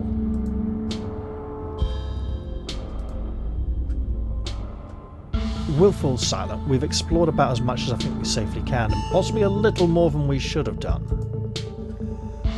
You remain silent, quietly picking at store-bought spaghetti and dinner rolls, whatever dinner rolls are. They look like bread rolls. Okay. So, we were talking about maybe watching a movie sometime this week while Sarah is still in town. We'll have to see how you're feeling. I can handle a movie, Doc. Yeah, but can you handle it with friends? Yeah, we'll just sit downstairs in the dark. Reese is used to that. I'm sure he'll be okay. Look, the excitement of extra people would tire him out a bit more than watching on his own. You're always overestimating how much you're able to do, Reese. This is why you keep getting sick. Oh, that is what a controlling person who's keeping him sick would say. It's like, this is why you keep getting punched in the face. You're making me do this. Yeah. If I get sick, so what? It's not like that's ever gonna change. Yeah, but she cares for you. She doesn't want you getting sick. She wants to treasure your time together. And there are moments of softness here. I'm sick every day and I'm not getting better. I don't want to spend the last few miserable years of my life holed up in the basement alone just because seeing my friends has been deemed too strenuous. I'm an adult, for God's sake. I can't believe I have to ask permission from my mum just to have my friends over. Reese stops mid-sentence, wincing in pain and wrapping himself in his arms, and these two should look bloody concerned by this. At least one of them does a little bit. Don't say things like that. I'm doing everything I can to try and fix... Silence as Dr. Kelly's eyes shoot open. Yeah, this is probably worse than usual. Reese? Reese abruptly pulls himself from the table and leaves. Damn it! I knew this would be too much! Everyone get out of my house. Please, just leave us alone. Stop trying to interfere with his life. All it does is hurt him more. But we can't just leave him like this. Actually, at the moment, you probably should. Although I hope I can tell them there's something wrong with the door at the end of the corridor, even though I didn't go and open it. And it's interesting that the knowledge of the mystical and supernatural didn't draw us in to see it, but rather let us know this is bad, we shouldn't look, and never get to see more of this picture. Okay, yeah, that face is a bit concerning. Now is when he needs friends the most, actually. He probably needs... He might be vomiting, he might be sick, he might you know, needs to be alone for a bit. No. Now is when he needs me the most. I'm his doctor and his mother. I know you care about him. I know that, and he knows it too, but all any of you would do is get in the way. So just leave. Please. Don't think I don't know something is up here. I'm not going to accuse her. She's the medical professional here. I just have an inkling of a suspicion. I don't know as much about medicine as she does. If she's doing something wrong, she should at least... Oh, wow. The red checked pattern on the shirt doesn't follow the folds of the cloth. It's just flat across. It's most noticeable on the shoulders. Wow, I'd only just noticed that. Don't think we don't know something is up here. That's not something we say to her. That's something we say to these two outside the building. Yeah, we got stuff to do anyway. He seemed fine before dinner. Yeah, I'll go with that. And she said if he eats the wrong things. But I don't think I was eating. He got upset. He overexerted himself. It always comes in waves, and I can assure you that right now he's very much not fine. Now leave. The three of you are rushed to the door. We'll be back, Reese, calls Stella. I hope you feel better soon, adds Kanika. And the door is shut rather loudly. And now it's growing dark. The ditchings might be coming. We should get over to Oscar's place before they crawl out to the outskirts of town. Dr. Kelly shuts the door in your faces. The click of a lock signals the end of your dinner at Reese's. Factitious disorder. Do you really think Reese's mum is making him sick? Problem is they're going to act on this now. If she is, I swear to God! She wouldn't. That's just so horrible. Who could do something like that to their own kid for so long? I remember an episode of Waking the Dead. I think it was Waking the Dead. There was a little girl who died of cancer because her mother was obsessed with the idea her little girl had cancer and took her to lots of different hospitals for over 400 x-rays in a single year. And after the little girl had been exposed to that much radiation, she did get cancer, unsurprisingly.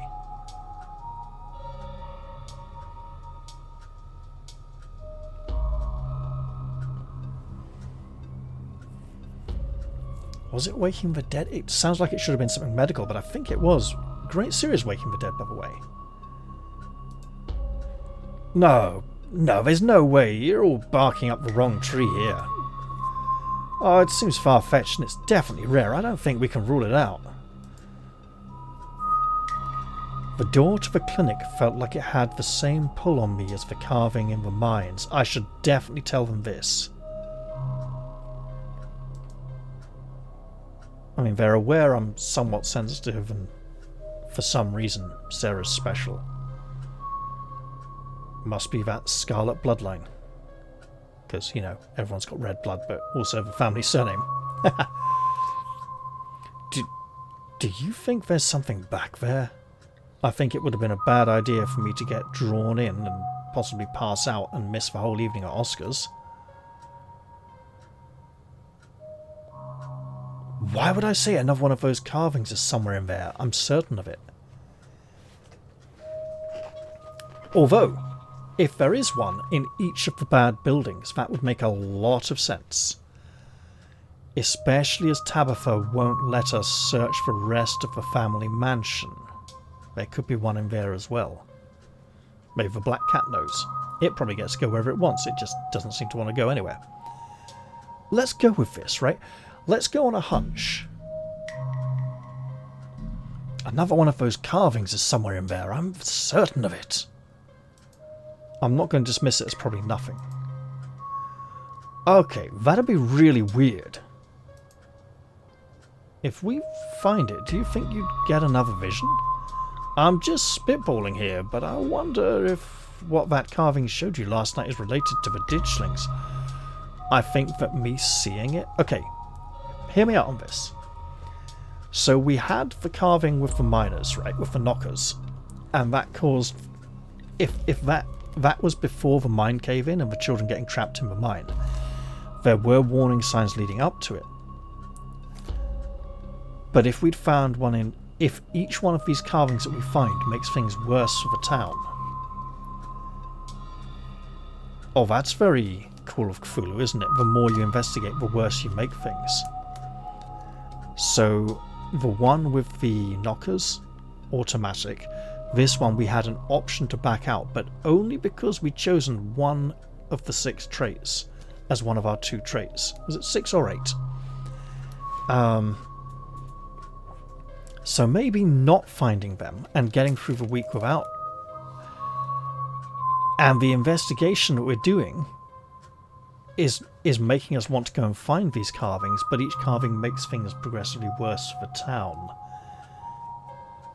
That's a very interesting prospect to bear in mind. You're not suggesting we go poking around in there, are you? Of course I am. Maybe tomorrow. Lady, I really don't think she's going to let us back tomorrow. Probably a bit later on. I'm not breaking into Dr. Kelly's clinic based on a bad vibe Sarah got. Do you think Reese might have a supernatural affliction? Let's see how open-minded they really are. Like, related to what you felt in there? If he did, why wouldn't Dr. Kelly have it? That's a very good question. He's more open-minded and sensitive and artistic. She's more narrow-minded and cynical, so it might affect her less. Either those are massive cobwebs, or there is glass in those windows after all. It makes more sense if he just has a genetic condition, assuming there isn't any foul play. It makes more sense. She's just overprotective. I'm sure that's all that's going on. And she has every right to be. I mean, the poor guy took 2 bites of food and got sick immediately. I can't imagine what that's like for both of them to go through. Right, I'm going to go out on a limb here, but first I'm going to have a little drink of water. Because I've been recording for a while and my throat is getting pretty dry.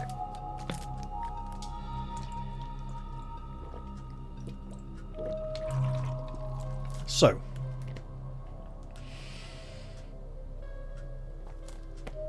my father is unwell and has to take some medicine. Sometimes he has allergic reactions to this medicine, which makes him vomit. Sometimes he has allergic reactions to this medicine, which makes stuff come out the other end, and it's not very pretty, and I have to deal with it. It is believed by the local doctors that this is less to do with, because it happens more sometimes and less the others, the contents of the medicine are the same, but the coating that binds it all together differs depending on which suppliers the local chemists are able to get the medicine from. So the last time we discussed this with the doctors, their belief was that he was allergic to some of the ingredients used on the outer coating of the medicine by certain suppliers and not others, and no investigation has been done into which suppliers are which. And the chemists aren't that fussy about who they get stuff from, they just go with their favourites, and if they're out of stock they go with someone else, and so on. So it's a bit of a gamble. Right.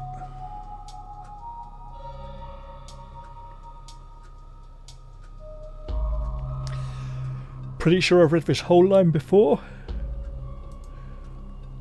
Look, I'm just saying maybe there's more to their dynamic than just him being sick. But it's not like there's much we can do about it right now. True. We have a haunted house to go and visit. We could probably go back and forth on this for a while. Let's just get going. The sun is setting and we wouldn't want to miss a second of ghost action.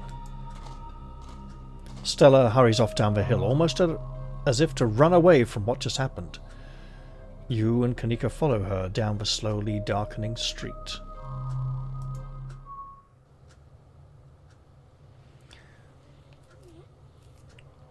Lit by the orange hues of the setting sun, the library feels different. What was once a quaint building in a small town now stands as an imposing structure, its walls holding something that stares back at you with menace. I think I'm going to end the episode here, and what the hell is that thing? Oh, there's ditchlings. Okay, let's stick with it then. Maybe Kanika is right. Maybe ghosts aren't real and the rest of tonight is going to be a pleasant break from the events of the past few days. That's a lot of ditchlings. I think there might even be... That looked like a bird at first, but if it's another 2 ditchlings up there... Ooh. But you know that's not the case. There's something old and powerful in there, and you can feel it stir as the sun sets and the daylight fades away. Wait, we're not supposed to be looking for ghosts in the library. We're supposed to be looking for ghosts in their house. Your thoughts jump to the ghost books you've read over the years. So often, the ghosts in stories are metaphors for something else. Are real ghosts metaphors too? Not necessarily. We'll enter the library.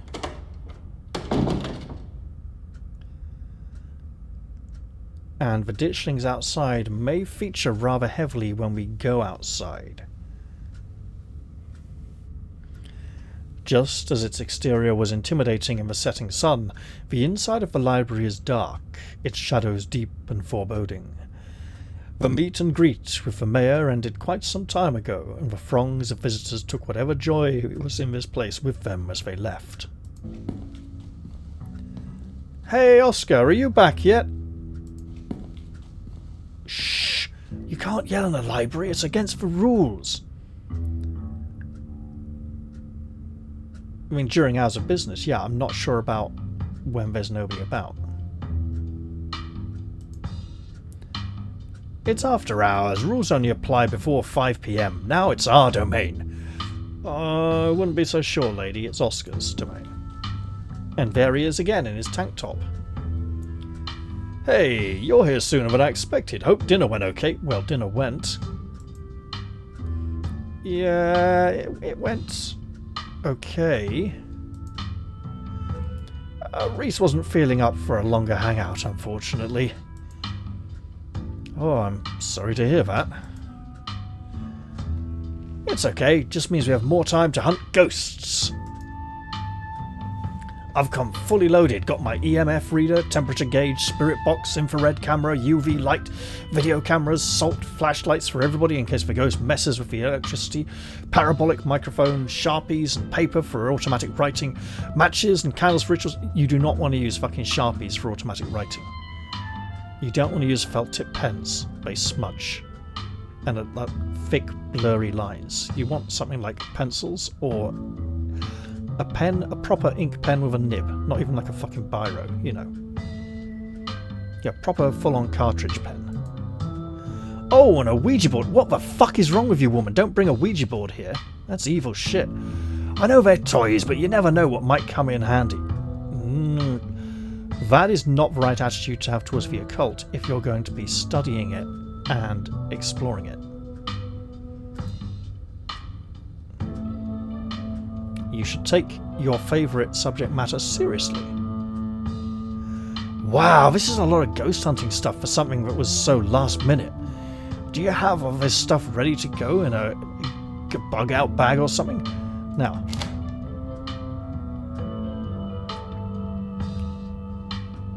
did she?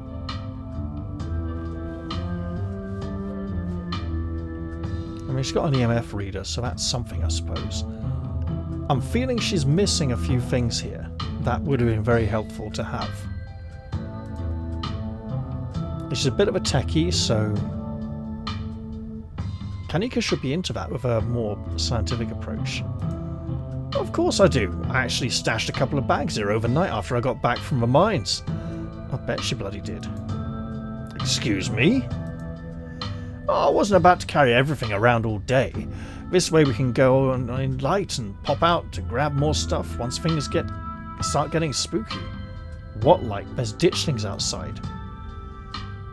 And she's supposed to go missing at some point. In the next chapter or so. If she goes out like to fetch some gear and the ditchlings drag her off. Yeah. Although I imagine she'll return healthily because there's a possibility of that. I may never have found any compelling evidence of ghosts, but that's not for lack of trying. And after last night, I'm more than ready to try again. There's something back there. I can feel it. Back where? Really? This is so exciting. I can't wait to finally see a ghost. You might not see a ghost. Or you might. Depends on how it manifests. Yeah, exciting's a word. Well, we'll see how you two feel about once things get started. And what was that sound of like a big door closing? We're all here in the room. Oh, for fuck's sake. Yo, don't rush off ghost hunting without Zane. No way was I gonna forget your promise, Stella. And her light-hearted, not taking it seriously take suits him just fine. Zane, glad you could make it. Hold the equipment, use the equipment, be an idiot and not take it seriously. I was confronted with my own mortality for the first time yesterday, so I'm desperate for answers about the afterlife to ease my troubled mind, you know, because, like, my friends are down there in the mine, like, totally underground, dude. Now let's go mess with some ghosts. Not the best way to deal with ghosts. I hope my house is big enough for 5 ghost hunters at once. If this is everyone, we can go ahead and get started. It's through the back. Follow me.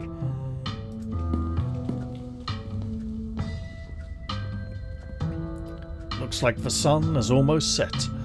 This is when stuff usually starts to kick off. I haven't been back inside for about a week, so I have no idea what to expect. Looks like they're going inside right now. Hey! There's no way you're doing this without me, says Rosalina. Rosalina, we've talked about this.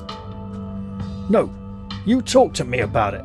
I'm sick of other people making decisions for me. You know what, after what she's been through, this could be traumatic, but it may be good for her to be involved. I just want to be able to live in our house again. I'm going in there and sleeping in my room tonight, no matter what. We'll let Oscar handle this. He's her father.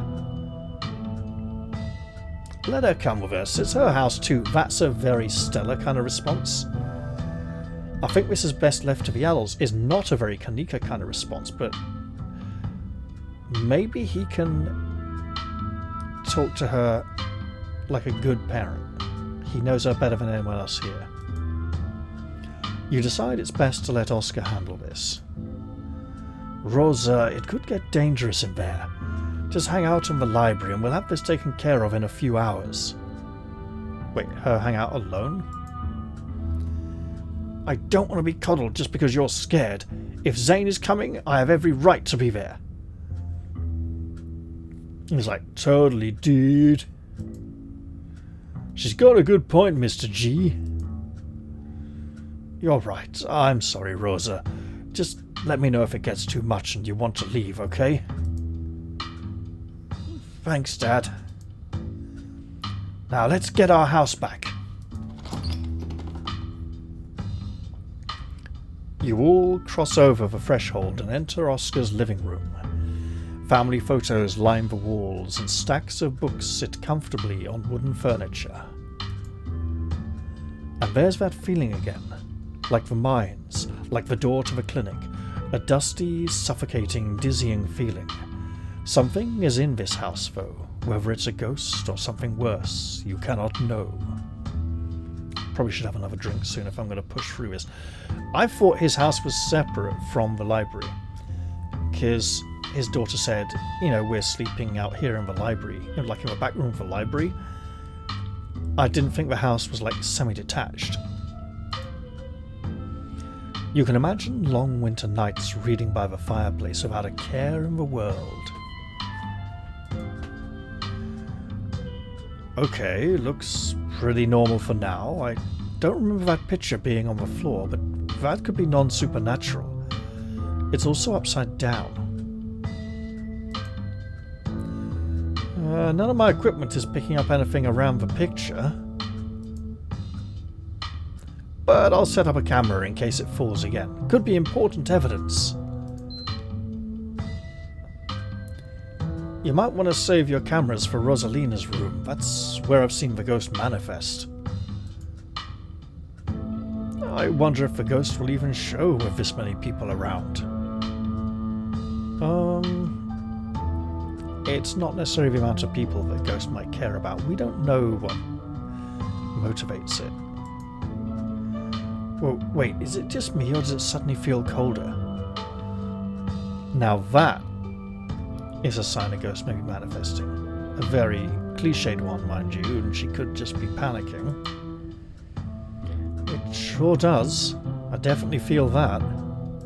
As when this big swirly thing appear when in a gap. The temperature gun says it's actually a couple of degrees colder, but that's normal, right? Rooms and hallways are sometimes colder than other parts of the house. Yeah, no kidding. There are some parts of our house that are definitely cold. Whoa, a genius could spot that. I gotta snap a pic for posterity. And he actually does. This is it? This isn't very scary, says Rosalina. Wait, Rosalina, if the ghost mostly manifests in your room, shouldn't you have seen it? I've only seen the stain. Oh god, is she getting her periods? Dad made me switch rooms with him before we moved out. I wasn't about to let my daughter sleep in a haunted bedroom.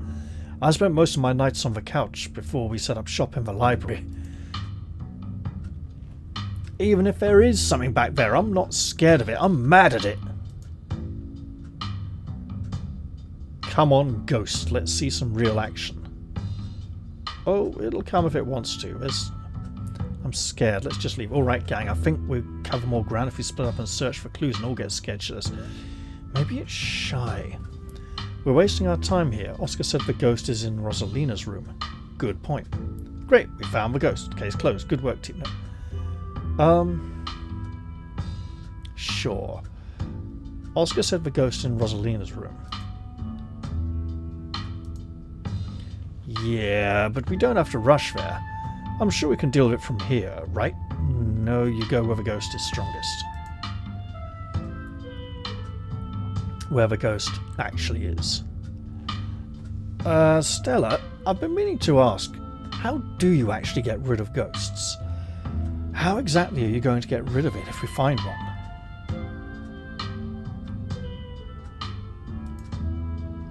Well, my ghost hunting kit has symbols from every major religion, assorted holy books, a bunch of salt and some jars for ectoplasm. And if the worst comes to the worst, we can just use the Ouija board to politely ask it to leave. That's not really how you get rid of a ghost, but okay.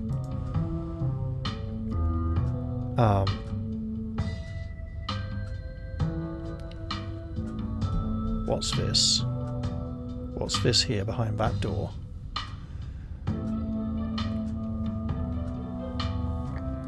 I think I'd rather not take the chance. One ghost is enough to deal with. I don't much like the thought of opening a door for something else. Or something worse, he says. Wow, you've never been this suspicious, Dad. This ghost really has you freaked out. Okay. Oscar takes a deep breath before continuing. Let's Let's head to Rosalina's room. Follow me. There's a strange carving on the wall, or under the bed. It's literally called Teen Interests. Many Boys. New album 11/22, is that? I mean, yeah, she's a teenage girl. Whoa. What is that bat thing? Oh, that big stain. This is where I've seen it. It appears on top of the stain. Weird, I'm not getting anything. It's not even cold. It's the same temperature as the living room. Nothing on the EMF either.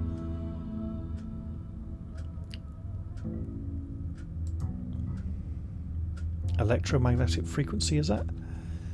Then your equipment is wrong. The stain is definitely paranormal. I've scrubbed it out too many times to count and it just keeps coming back. Uh-oh, he looks suspicious here, like he's covering something up. It's just a stain, Dad. Can't we just cover it back up? I don't mind sleeping in here. Let's get scientific about this. If you've scrubbed the stain out a bunch, maybe that's part of a summoning ritual. If you all are offering free carpet cleaning, be my guest. The stain is an attempt at expression. There are no words, no decipherable patterns, but you can still feel it. A cry for help from something that has lost its voice. Something is crying out for help.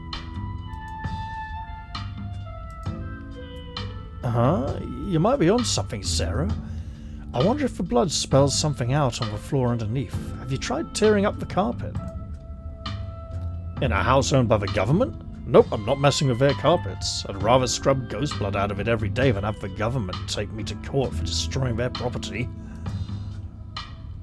It could be a good idea. This could be a sign of structural damage, and I'm sure the government would rather know about it than wind up with a bigger problem down the line, right? There's one way to be sure, says Stella. Oh god, she's going to be irresponsible, isn't she? Yep. Stella excitedly starts tugging at the corner of the carpet. Oh dear, says Oscar. There could be a dead body buried under there or something. You're doing the government a favour, really, adds Kanika. Look what we found. Stella pulls back the carpet, revealing a hatch, the floor around it stained in reddish brown. I don't think he knew that was there. Okay, maybe I don't want to sleep in here, says Rosalina, quite understandably. A hatch? Nope, nope, nope. We're going down there, right? Well, we're not going down there, right? A hatch! Excited. We're going down there, right? We're going to open it and look in, at least. Of course we are! This is even better than finding a message! But there's no basement in this house. At least we weren't told about a basement. No, it's more like a priest hole. But this is America. I don't think they had priest holes. They have something called panic rooms, which is a bit like a priest hole, but exists for a rather different purpose. And look, all the red stuff is coming from underneath. Oh yeah, this is super haunted, alright. You got a basement chock full of ghosts, I can just feel it. Are you at least filming this? Doesn't look like you are, lady. You'll know last month was super rainy. It's clearly been a long time since anyone stepped foot in the basement or crawl space or whatever is under that hatch. There must be a leak that flooded the whole area under the house. Kanika actually looks a bit shocked. The water dissolved the cork around the edge and leaked through to the carpet, and it's red because North Carolina is red-ass dirt. It's as simple as that. Well, there's one way to find out. It's not mud. It's blood. Human blood. I tested it. Or maybe you tested it wrong. It can't be blood, right? If the ditchlings are bringing things to eat down there and stashing the corpses. Whatever it is, I need to know what's down there. I need to know what's been under my bed all these years, says Rosalina. Yeah, there's an old hatch in the floor that someone tried to seal up. We're not leaving until we've explored every nook and cranny. Have you considered they may have tried sealing up because it's unsafe? Oh, blatantly. Or anti their guilt. Uh-oh. Do you think the flooding could have made the house unstable? I'm all in on ghost hunting, but I don't know if I could crawl into another dangerous crevice. You couldn't crawl into the first one, you were too big. I'm going for it, says Stella.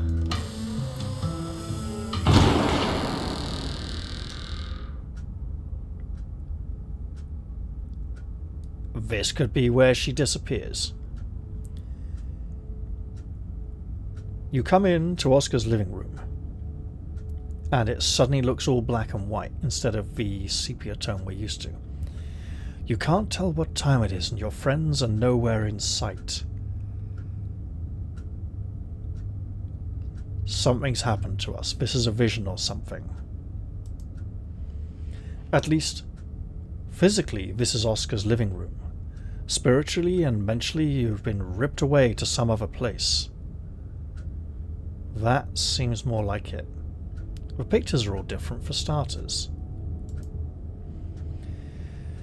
The building feels colder, and there's something in the air that feels wrong. It's stale with an undercurrent of mold and earth. You feel claustrophobic as though you're in a coffin, each breath depleting what little oxygen is left. I wonder if this is because we have the mystical trait, or if this was going to happen anyway, and the mystical trait may help us here. Interesting. Look for our friends in the library or Rosalina's room. I'm not sure we can leave this room. Hello? Is anybody here? There is no reply. We'll call somebody.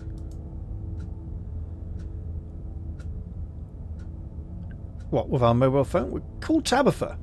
Totally freak her out. The phone rings. Oh, what if none of them pick up except maybe one? If none pick up at all? I've been looking all over for you. Where did you... What? Why are you saying that? I haven't said anything yet. I didn't say anything.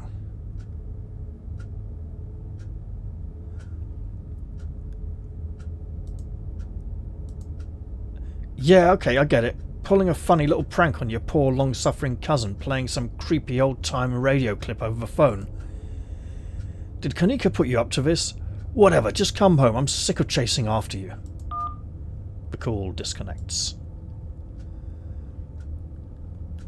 I'm not going to call the priest or the police. The fact that people can answer the phone and respond, though, is interesting. So I'm not totally divorced from the real world. I'll call Kanika. Stella is kind of absent. We may not be able to contact her. The phone rings. Eddie? You can hear something drop violently on the other end, then a dial tone. Interesting. We'll call Stella. The phone rings. Eddie? It's the same voice you heard when you called Kanika, uttering the same phrase. I don't think we heard Kanika utter the same phrase with the same voice. You once again hear something drop violently on the other end, and then a dial tone. I think this Eddie thing is important. That's enough. You put your phone away. This clearly isn't getting you anywhere. I got us to learn about someone who cares about Eddie. Is waiting for Eddie, perhaps? We'll look for our friends in Rosalina's room. They won't be there. Whatever just happened was weird, but your friends are probably still in Rosalina's room. You head further into the house, where the person who cares about Eddie might be, and there's a very important thing. Also, a ditchling, some really psychedelic stuff. Something isn't right. Yeah, no kidding. It feels like a late summer afternoon. The air is warm and wet, and the scent of flowers drift on the breeze. That looks like Stella. It should not look like Stella. The fact that it does look like Stella should be very concerning. Movement stirs as a figure cloaked in the shadows rises to attention. Who are you? What are you doing on my property?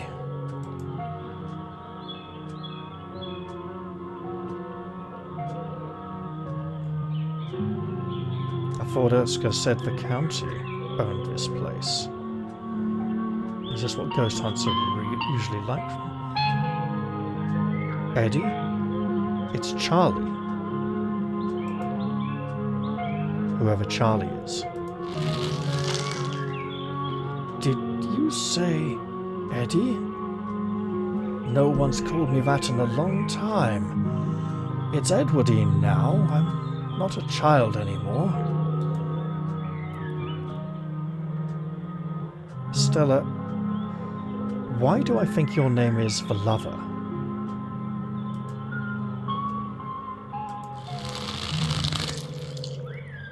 That looks very unhealthy. I wish I could say the same. You should have stayed gone, and you absolutely shouldn't have showed up here of all places. If you're caught, I don't think you understand what Father might do. I think I missed a line.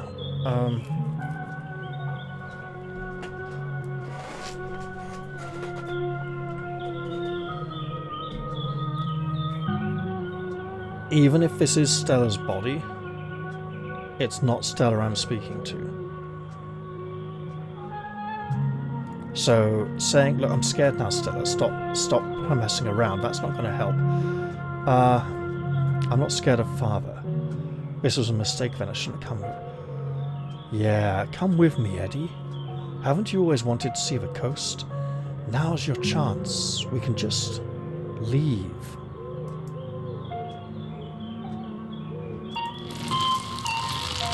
I can't. It's not that easy for me. My brothers were sent to Normandy, and now I'm the only Scarlet left besides Father. I have responsibilities, Charlie. Stop it. Oh, God, Stella, you're not dead, right? Tell me you're not dead. Stella, I'm so sorry.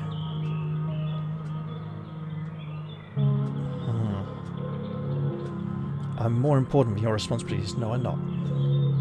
I know you still love me. Screw your family and screw my family too. Why are we letting the choices made by our fathers destroy our lives? This is very modern and it feels wrong.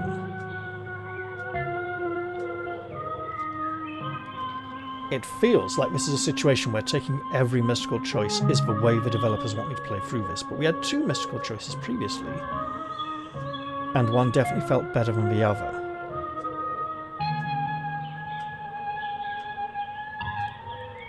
So this isn't going to help the ghost move on. It's going to make it feel agitated and excited. Let's go with this instead. I know you still love me. You should just get out of town while you still can. Whatever you came back for, it's not worth it. I'll get you out of here, Stella. I promise. Let her go, Spirit. Let her go, please. You're right. What I came back for isn't worth it, but you are. I won't leave the hollow without you. If you change your mind, I'll be around. We'll go with that. She's gone, along with the shadow in the corner of the room. You're alone again in this strange garden. Hopefully Stella has been released. Or she's possessed and walking out of town with the ghost in her. We will follow her. We want to find Stella and rescue her from this place, from this condition. You move along the narrow path through the foliage. As you step forward, a single door, standing solitary in the middle of the garden, appears before you. Walk past the door. Turn back. We'll enter. This could be the door to the afterlife, but we need to find Stella. You walk up to the door and open it. Bells ring as a cacophony rages outside. The door in front of you pulsates as figures seen, unseen, bang against it.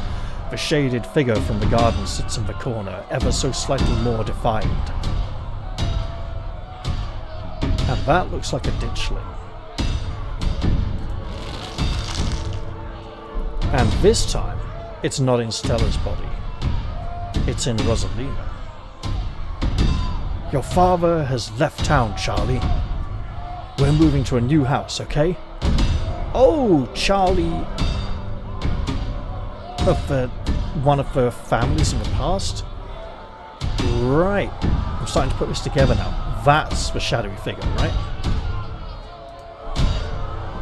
Jesus Christ, how many more times am I going to get jump scared? There's that name again, Charlie. You should have just stayed in the library. I can't believe I'm going to have to rescue you again. Turn around and leave. Okay. I don't want to leave our house. I like it here. Daddy should come back. Why did he leave?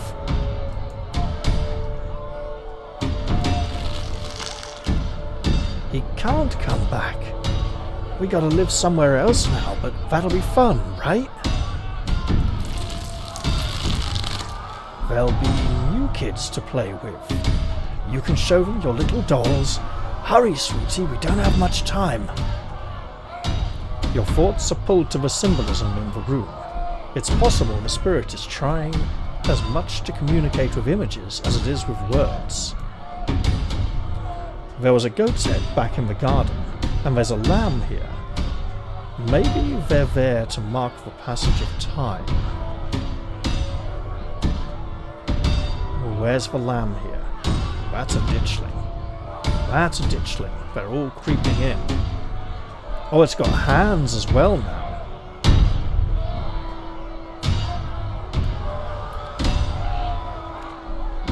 Why aren't you possessing me? Why everyone else? I don't even live here. That could be why. What are you trying to tell me? Just say it. This is horrible. This whole thing is horrible. I hate it here. Hang on. This is the aftermath of the collapse, isn't it? The one from 100 years ago. Sure. But the spirit might not acknowledge it's been that long. But I don't want to meet new kids. I'm hurrying. But other kids make fun of me. I don't want to leave Eddie. Can she come with us? Yeah, that might be a good option. No, she can't come. I never wanted you to say her name again, do you hear me? We aren't friends of the Scarlets anymore. Because of the father being set up over the mine and run out of town. Like that picture there. Oh God, they're outside. Are those torches? We don't have time, Charlie. We have to go right now. But Eddie's upset at being left behind. There's the lamb, full of arrows. There's an African story about a man who committed a murder, and all of the hunters chased him out of the tribe and hurled spears at him. as he went, but he was a coward and turned his back on them and curled up into a ball, and all of his spears stuck in his back. And that's the origin of the porcupine.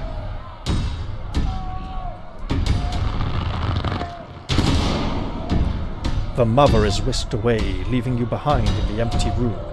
Oh, it's gone. So we need to move somewhere soon to follow. As she departs, the front door stops pounding and opens into a beckoning white void. I think we go through. Before you have the choice to think, another door creaks open on what you thought was the ceiling. "There you are," says Wayne. "This is quite the maze, isn't it?" And he seems to have an understanding of what's going on. "And absolutely crawling with these miserable little parasites." He's literally stepping on one. "Bottom feeders." He squelches it under his foot. This is bizarrely the most lucid we've seen him be, because he's not in the real normal world. I think we stay and talk to him. Get some kind of... Right, I think the white door is possibly the way out, even though it's where the angry mob is. I think the spirit may have gone. This is his way in. I don't think it's the way we want to take.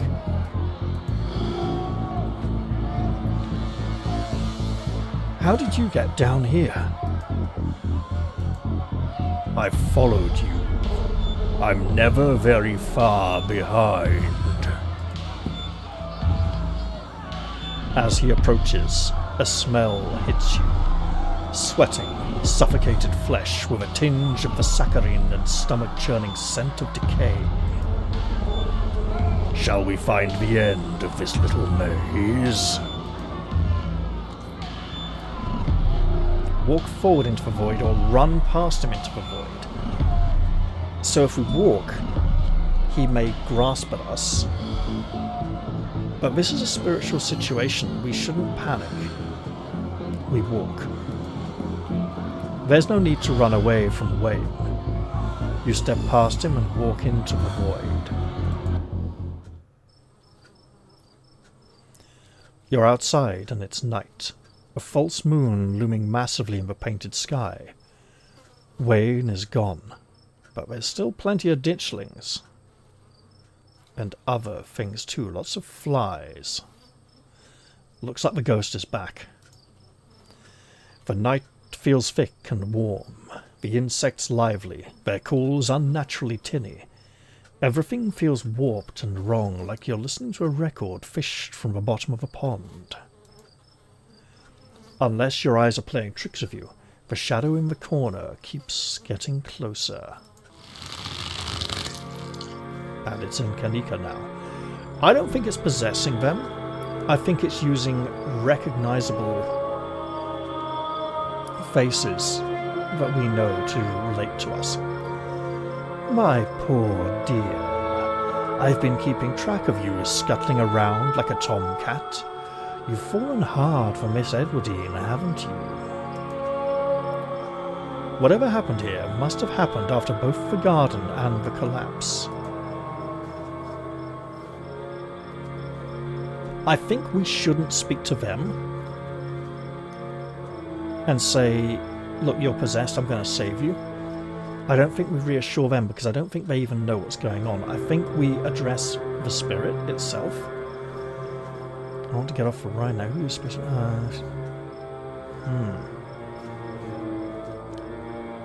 Dang, how do you know I have the hots for Edwardine? Okay. Well, back off, lady. I don't know you, and if you know what's good for you, you don't know me either. Interesting. So this is again overly confrontational and doesn't seem to be the right way to reason with. We could listen.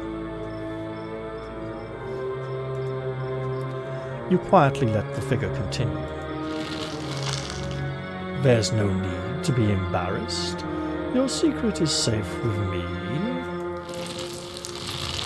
You know, I never did approve of what the Scarlets did to your family, and what it did to the two of you young'uns. Childhood sweethearts. Just think how lovely it would be if you could just be happy together. That's what you want, isn't it? Oh, this music's quite loud.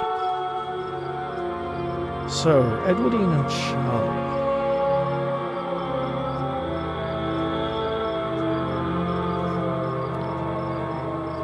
So this is heavy on the denial side.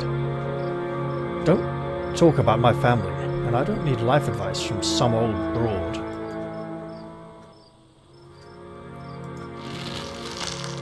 I'm sure by now you realize the young lady doesn't plan on leaving with you, but it's not for lack of desire, as you well know. It's Enoch. Even if you dragged her over the town limits, his hold over her would make sure neither of you were ever happy again. Just think of what happened to your poor mother and father. Do you want that to be the two of you? Something tells you that this secret tryst doesn't wind up working out. No kidding. This witch is going to do something bad. I remember reading about Enoch. He took over the mines after the collapse in 1918. That's not an explore. We would never be like them. We love each other. My mother just loved his money. As soon as that was gone, so was she. And then all he loved was booze. Me and Eddie weren't like that. Let's go with this. I remember reading about Enoch. He took over the mines after the collapse in 1918.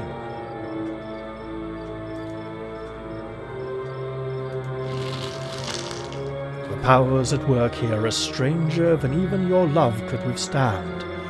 You need to break the bonds holding her here. Then you can both go free.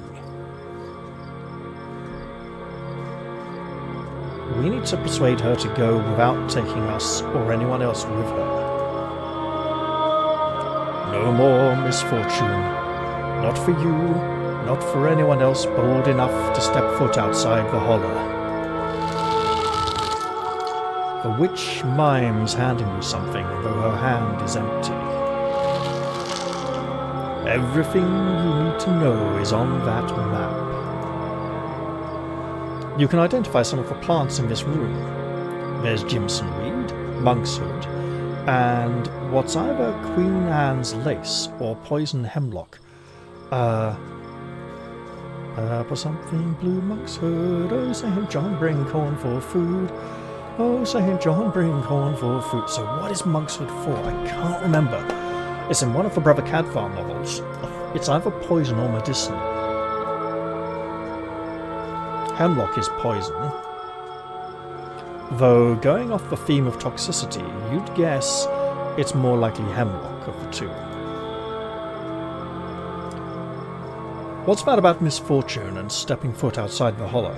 Is the town cursed? Oh, an item to quest for when I get out of here. Breaking a bonds, requiring a map, sounds like a quest. Thank you, I shall do as you say. I don't understand. Is this a map? And some kind of poem? That's where you'll find them. You need her there. And be careful. Good luck to the both of you. I hope you get your happiness. We should not go through this because it's probably what got her in this situation in the first place. And then she's gone. It's trying to get rid of me. It'll have to try harder, says Wayne, opening up the moon like it's a window. But rather a door.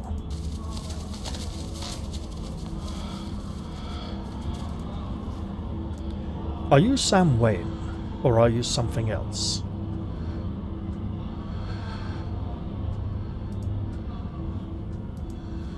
The body that stands before you is Sam Wayne. What's doing this? A resonant, a ghost, whatever it is you call it, the leftovers of a human existence, festering and forgotten, feeding on the energy of more powerful beings to do this. Pathetic. Am I dead? Of course not. I would never let something so weak harm you, let alone kill you. Why are you following me? Clearly you need protecting. I'm just looking out for you. Until we're ready. What the hell is going on in this town? I'm sure you'll be able to piece it together soon enough. I'd rather you find out on your own first. That's the only way you can really know who to trust. And then I can finally tell you more. We need to go see the old woman again. There is so much to discuss when that time comes. This feels like... oh, that film, Candyman. What are you? I'm a friend. Do you know the way out? We don't need to find the way out. We need to get that thing out. I will soon, but in the meantime you have nothing to fear. I'm watching over you. I'd really rather you didn't. Oh, thanks, I appreciate that. I'm not worried about myself, I'm worried about my friends. Good call. I don't need you following me, I can take it. No, we'll go back, yeah. I'm not worried about myself. I'm worried about my friends because of the way they've been used in this weird simulation. The people you only met 2 days ago. I'm sure if something happens to them, you'll recover soon enough. It's not as if your bonds are strong enough to leave a mark when broken. Because we didn't form a very strong bond yet, or he's just generalizing. And saying we are incapable of forming strong bonds. Let's continue forwards. You continue forward through the uncanny underbrush.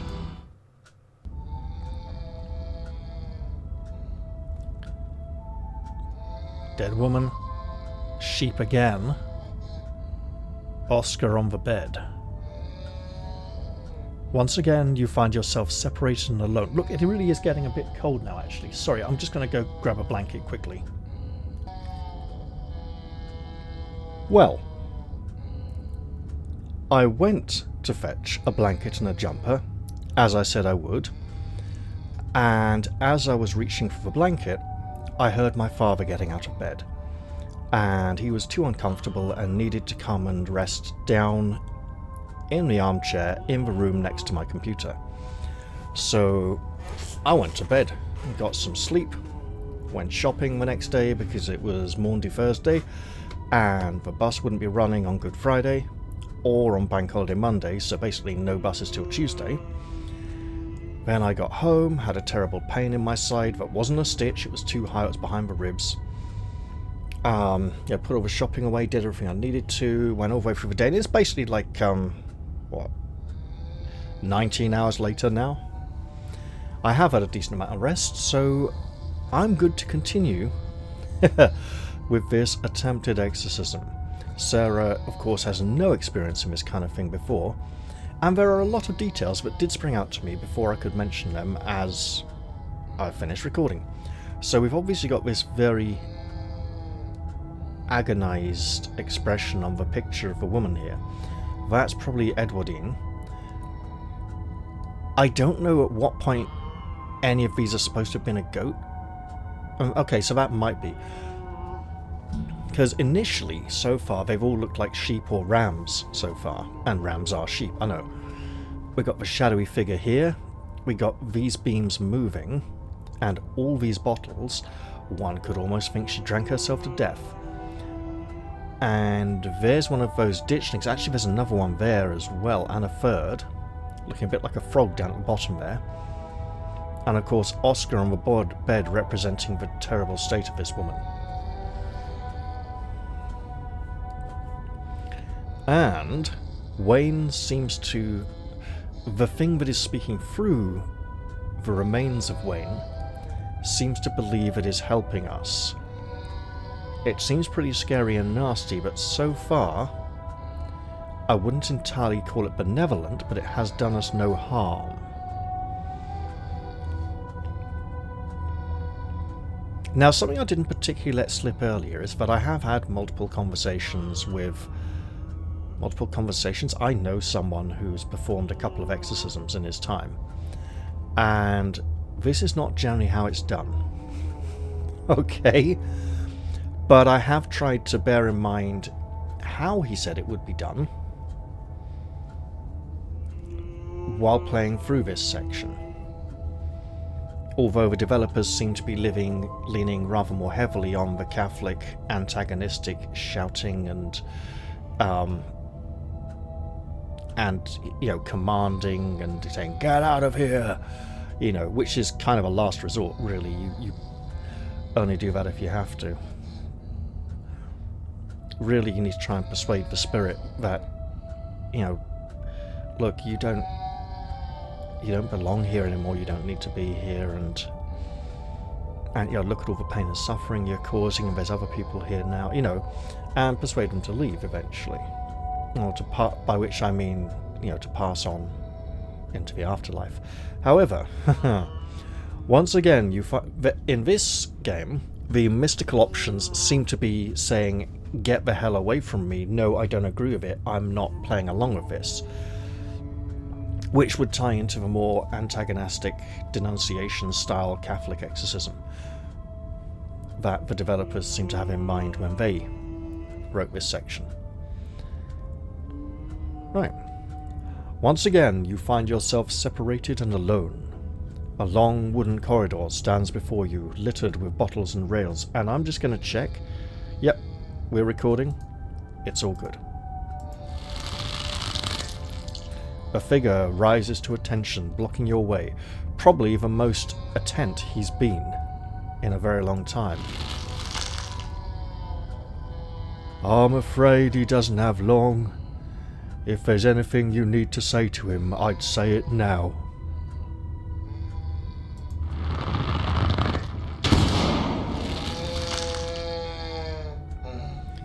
As the caretaker is swept away, the room pulls itself to you when you find yourself looming over a deathbed. The father lies in its centre, looking pitifully small. I mean, he looks pretty huge here. We have both hands of the shadow, and the face with only one eye visible this time. And he's contracting. I'm sorry, boy. Sorry I let my troubles drive your mama away. And sorry if those troubles mean I'm leaving you all alone now. Jesus, that looks excruciating. So you must be Charles Shaw. You must be the ghost's dad. I seem to be playing a role in this series of flashbacks.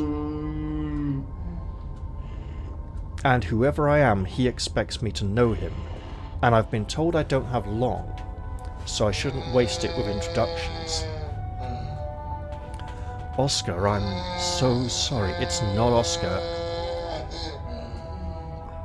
It's okay. I forgive you, or it'll all be over soon. We'll let the spirit talk. You're getting what you deserve. Again, Mystical is being really hostile and antagonistic here.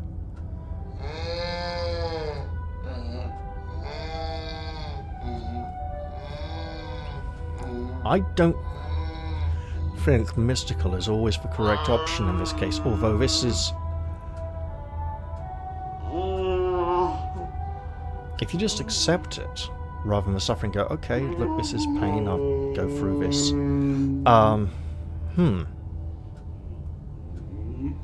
I think I'll just let the spirit talk. You quietly wait and let the spirit continue. Is all the glass breaking under him? That would make sense. Damn it, Junior. How many times do I have to tell you? I tried to stop it from happening, but that damned snake Enoch went behind my back. There's Enoch again. So you're saying Enoch was the one responsible for the collapse? Dad, it's okay. Here we go, the whole Enoch thing. No, we know it was. People really need to learn how to let things go. Fucking hell. Not for that. No, that only works if I told him that he's getting what he deserved. Which I didn't do, so this doesn't flow. Not for that, for what you did to our family. We could have just started over someplace new, but instead you became the son of a bitch the Scarlet's made you out to be. That's really harsh, but fuck it, let's see where it goes. Sarah's speaking a bit out of character here, but she's a bit shocked that the words came to her mouth. She's thinking, oh, why am I feeling this? Along with her dislike of the priest, there's some weird stuff in here assumed about the player's attitude. You're right. I've been using that excuse for too many years. At a certain point, a man has to accept when he's dug his own grave. They may have run me out, but they didn't put the bottle in my hand. Still, they destroyed our legacy, boy. Both our names are cursed with that history. I'll be dead and gone soon, but I won't be able to rest. I think it's Edwardine who's not resting. Not until our name is cleared. Not until you can pass on this name with pride. Oh, now we might be able to do something about that. I think we're getting something here. This is my only request, Charlie. Go back there. Tell people the truth. Try to find proof. I don't know what you'll have to do, but please. I know I ain't been the best father, but I'm no murderer. I'm guessing this request didn't really pan out. If the Scarlets were exposed to the collapse, Tabitha and I probably wouldn't be around. Is that why you're getting close with Edwardine? You were getting close with Edwardine in the garden. I don't know, maybe you are a murderer. It seems to me like you killed yourself. If that's what the son said at this point, my god. Alright, Dad, I won't let you down. Yeah, this is a good one. I'll see what I can do. Get some sleep. I'll see you in the morning.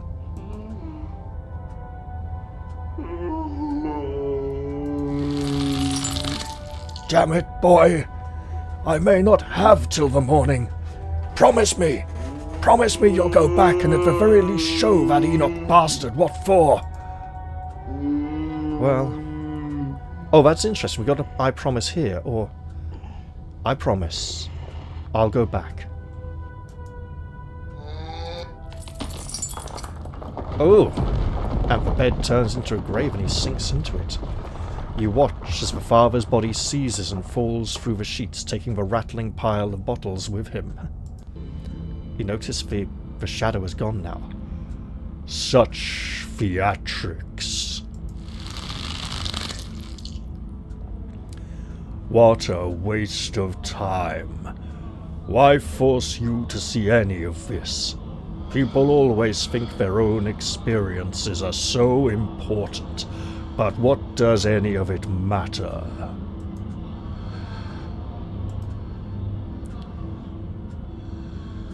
Do you know what it's trying to tell me?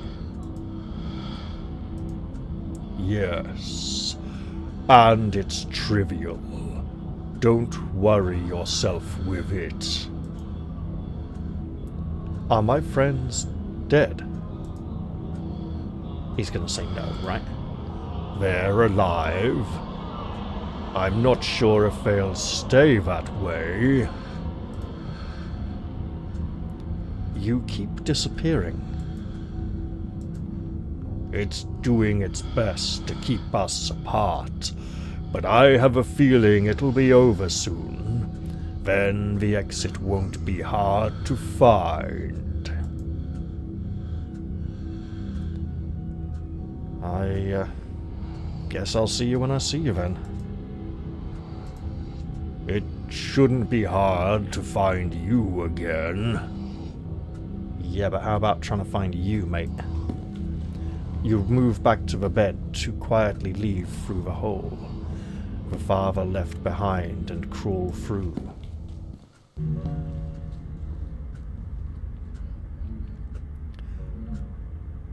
For the first time, you and Wayne enter a new room unseparated, the two of you finding yourselves huddled under a large table. The lover stares through you as indecipherable murmurs and shuffling feet echo from the ends of the table.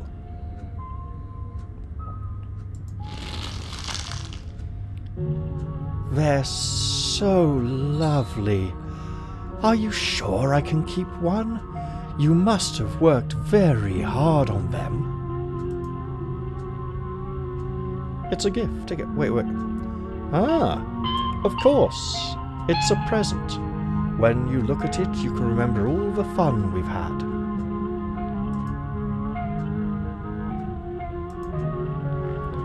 Just let the scene play out. There's no use trying to communicate, whether with a resonant or your little friends. Oh, that looks a bit more ominous. And there's a sheep there, a lamb. Giant feet and legs. I'll try to keep it away from my brother so he doesn't smash it. Though I wish I could make it move like you can. Well, maybe we can practice together. You can try. And you can even do the voices. You know, you could probably make real money if you put on a show for people. I'm just talking because I'm scared. It makes it easier to cope. If this is a pretty non-interactive scene, then it doesn't matter much what we say, but it does, because we're trying to influence this thing. If we're nearing the end of things, we have a plan yet. You know, you can't tell me what to do, Wayne. I'll talk as much as I want. I want to console my friend in case she can hear me. I'm not in it for the money. These wooden dolls are a mere stepping stone for the real deal. People. Yeah, I want to have a real theatre. That's the plan, and maybe you can come with me and we can both avoid the horrible things that are going to happen in this town, but she doesn't know are going to happen yet. I think we're children at this point. That's the plan. I want to be a travelling performer. Why don't you come with me? We can go from town to town, putting on shows for other children. Please don't engage with it while I try to find another door. Oh, I'm distracting you, am I? Well, you're not the thing I'm trying to perform an exorcism on, are you? This thing is. And it's the thing that needs to be affected. A travelling show? And you'd want me there too? Oh, could we go to towns along the beach? I've heard the Outer Banks are the most beautiful place in the world. I wish I could go back in time. Obviously there's a mystical option, so I wish I could go back in time to whenever this was and tell them everything I know. Or remain silent. Oh no, of course we're going with this. Of course, we can go there anywhere you want. We can go anywhere you want and any time you want. Like, now, you don't need to be in this horrible place suffering. And you don't need to take me with you when you go. Thank you, Charlie. I've always wanted to see the ocean. Everything crashes to a thunderous black before you or Wayne can get in another word. Well, we got the theatre.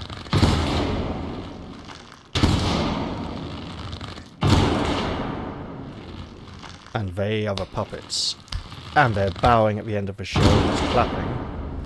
A single spotlight remains, illuminating a trapdoor in the center of the stage. You feel drawn to it. We've been drawn to doors before. It opens. You feel a shove from behind and tumble through the hatch. It's probably our way out of here. And there it is, the carving. It took some digging, but it's there, says Charlie. I think he found the thing, or he dug down and carved it in there. Yeah, I'm thinking there's a cult. The map was right. That's her, isn't it? Oh god, she's coming to club him over the head. That means there's hope, AD. Whatever it is that Enoch did, we can undo it. We can be happy to get... There's the shove. Down some steps. Just as we were shoved through the trapdoor. Eddie? And she smacks his fucking head in with the club. Like some deranged psycho bitch cunt who's... Yeah. And why is she doing this?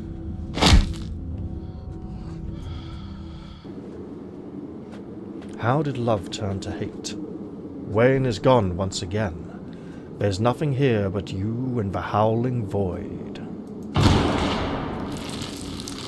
And now... Do you repent? Says Stella. Why me? I'm not the one who did it. She is. What did he do? He dug up the thing. Have other people been digging them up around town and waking the curse? Do you repent for your crimes? Asks Tanika. They're all going to ask, aren't they? For the first time tonight, you recognize the names of your companions. Does this mean that the resonant has grown weaker, or is this yet another part of its act? Are you talking to me? They should all be talking to it. She's not here, but my cousin Tabitha's the one you want. I haven't stepped foot in this town before a couple of days ago. If Tabitha was here with us. That could be very interesting indeed. Why should I? I'm not responsible for any of this. Yes, no, I'm sorry you died. You gotta let this go, man. Get over it. Let's go with... I'm sorry you died. Is he the resonant then, instead of her?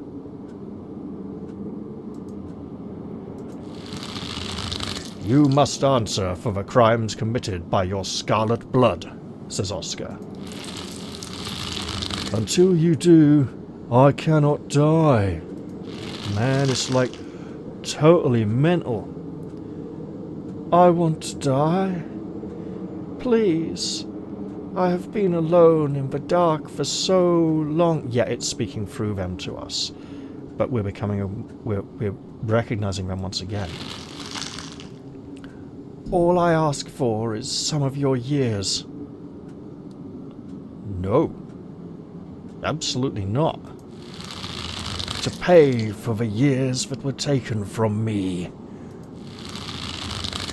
My life was stolen from me. I want some of yours. It's only fair. The sins of the father are visited on the sons, are to be laid upon the children. Rosalina, you said the words wrong. What kind of American New Bible bullshit is this? Forfeit 4 years, and I will finally leave. Are you wanting to possess my body for the next 4 years, or do you want me to die 4 years earlier? You're on trial here, aren't you? Advocate for yourself. You can't actually make me do anything, can you? Or advocate for myself. I think I have to agree, but yeah, sure. Okay, we'll give it a try. If you're putting me on trial, you need to give me a chance to present my case. I would go with, hear me out, but we have been given a hint that this is a good option, so let's see how it goes. Your plea is met with silence, but silence isn't judgment. Keep talking. You're losing sight of things. Do you want revenge or do you want justice? You don't need anything from me to move on. Whether you realize it or not, nobody is keeping you here but you. I can't give you closure. That is horrible, but there may be a ring of truth to it. The memories you've showed me were rife with overblown metaphor and exaggeration. How can you possibly pass judgment on me if you're no longer anchored in reality? Why should the sins of our fathers be passed on to me?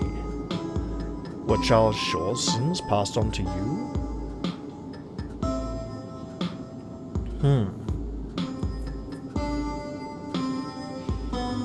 I'm thinking one of these top two.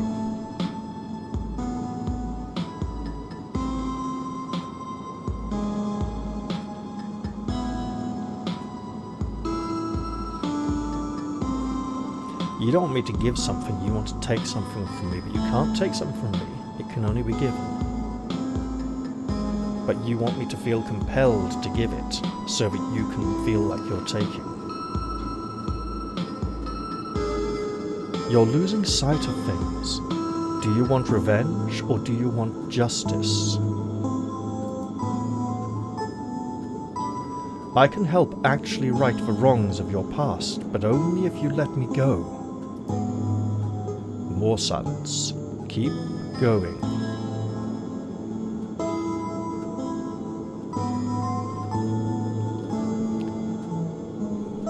Okay.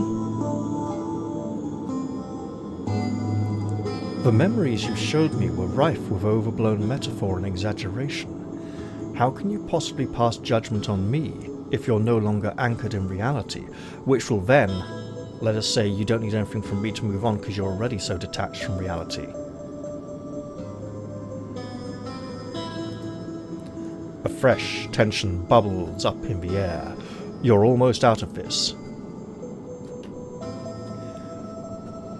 You don't need anything from me to move on. Whether you realize it or not, nobody is keeping you here but you. I can't give you closure.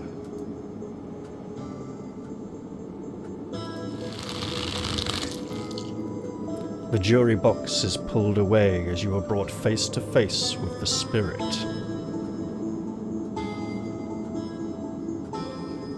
I either made a really good call there, or I really fucked up by not saying, why should I have to suffer for the sins of our forefathers?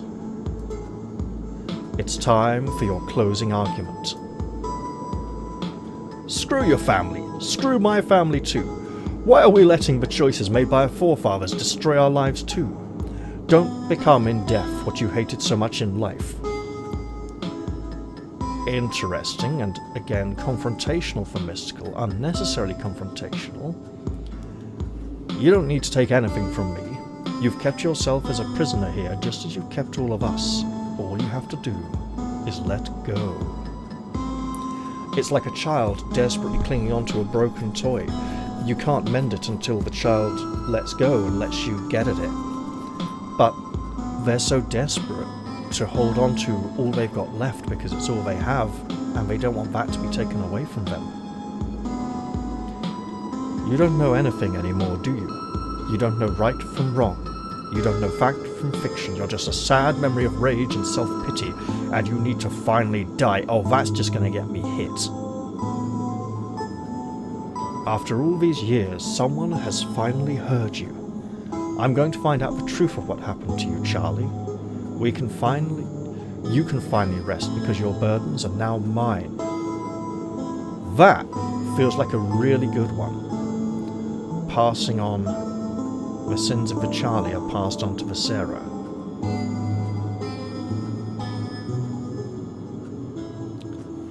But often it feels that if a trait-related option is available, it's a better one. So I'm thinking, this is the best option to take if we don't have mystical.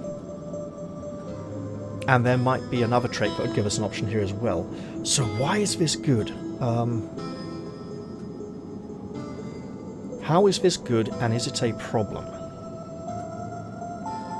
Screw your he's just saying fuck him. I like this little line here from the edge of the image where they hadn't cleaned up a little bit, being left on.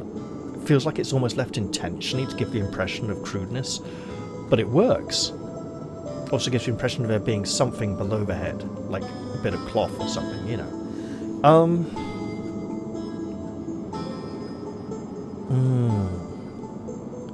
This is promising to take up the burden and investigate. This is saying, I don't want the responsibility. And you've held on to it for far too long. It's time for you to rest now. You can finally rest because your burdens are now mine. I don't think Charlie would rest. I think he would watch over me, waiting for some kind of satisfaction that I'd finished the investigation. Haunting me, essentially. So yeah, let's, against my better judgment, let's go with this. Screw your family, screw my family. Why are we letting the choices made by our fathers destroy our lives too? Don't become in death what you hated so much in life.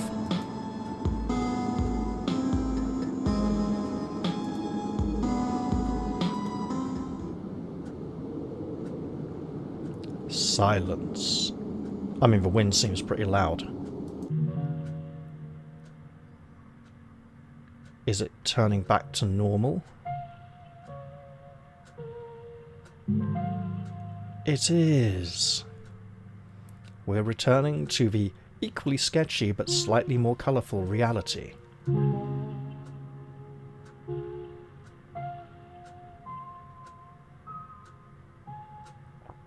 And there, is that like an arboretum? I can't remember. An arboretum's more of a room than a tunnel, isn't it, I think?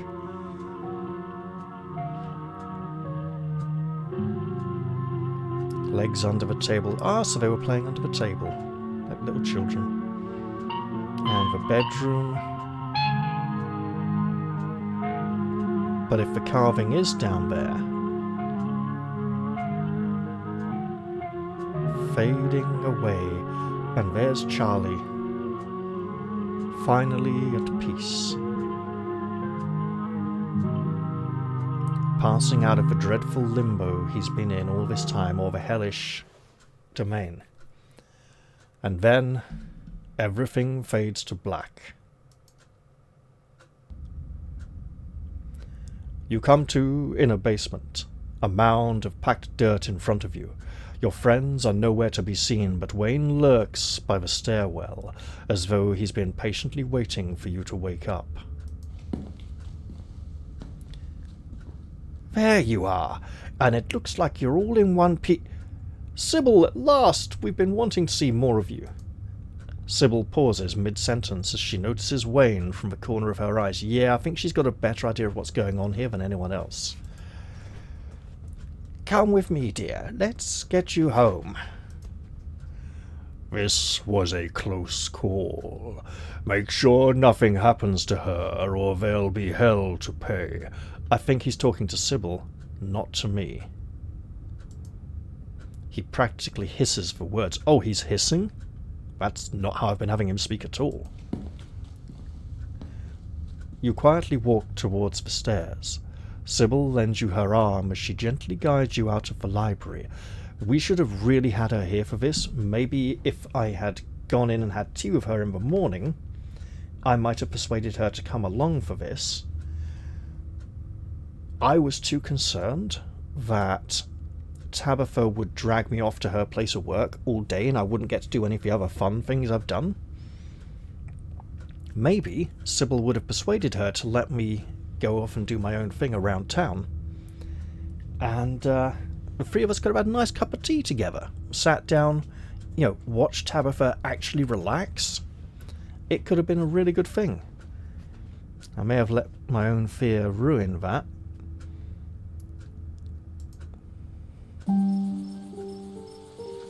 You're outside, and the ditchlings are gone.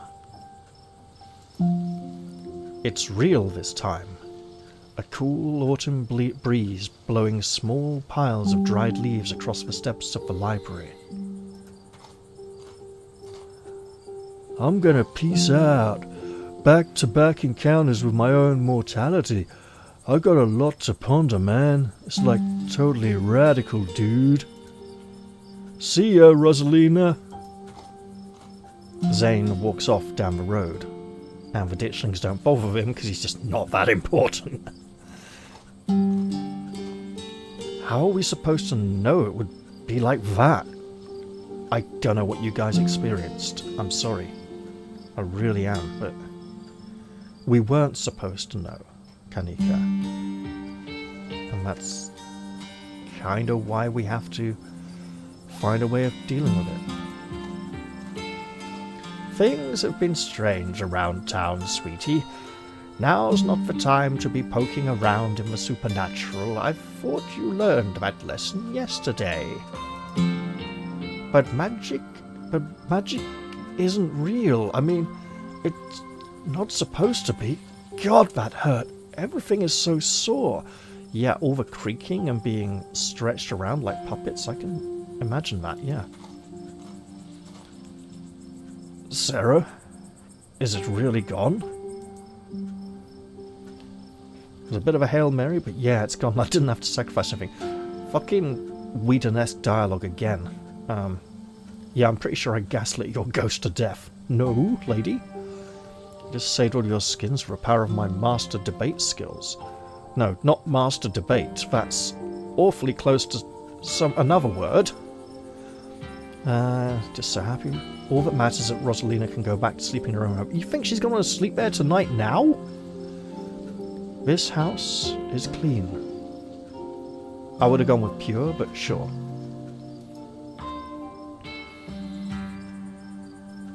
Apparently there's an achievement for picking that line. Don't know why. I witnessed it myself. Sarah convinced the spirit to move on from this world. And it did. Wow, I guess I owe you one. You're incredible, Sarah. I don't know what to say. Thank you so much. I'll do my best to make it up to you. Do your best by finding it in your heart to keep looking after this library, and don't let the pain and suffering that you've been through drive you out of this place. To think that ghosts are actually real. I mean, I don't know what hard evidence we have, but we all vividly experience the same thing. Stella's got to be over the moon right now. I mean, she looks pretty disturbed, to be honest. And I can think of at least 2 reasons why. She was placed in the role of someone who loves me, and the role of someone who battered me to death with a club that looked suspiciously like a baseball bat, which hadn't been invented when these events were set. So it could have been like a rounder's bat, which would have been about half the length for a cricket bat. It looked very wrong, let's put it that way. Where is Stella? I kind of thought she'd be excitedly rattling off theories by now. I think she's in shock. Oh, she's just standing over there by herself. That isn't like her. No, it isn't. And Sybil looks concerned as well. Look at the lines of her face. Is she okay? Yeah, we'll ask the others before interjecting. Is she okay? I imagine Sybil's the one who can give the best answer here, but she may not be the one who speaks.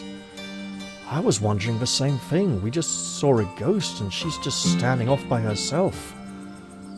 Because of what it did to her.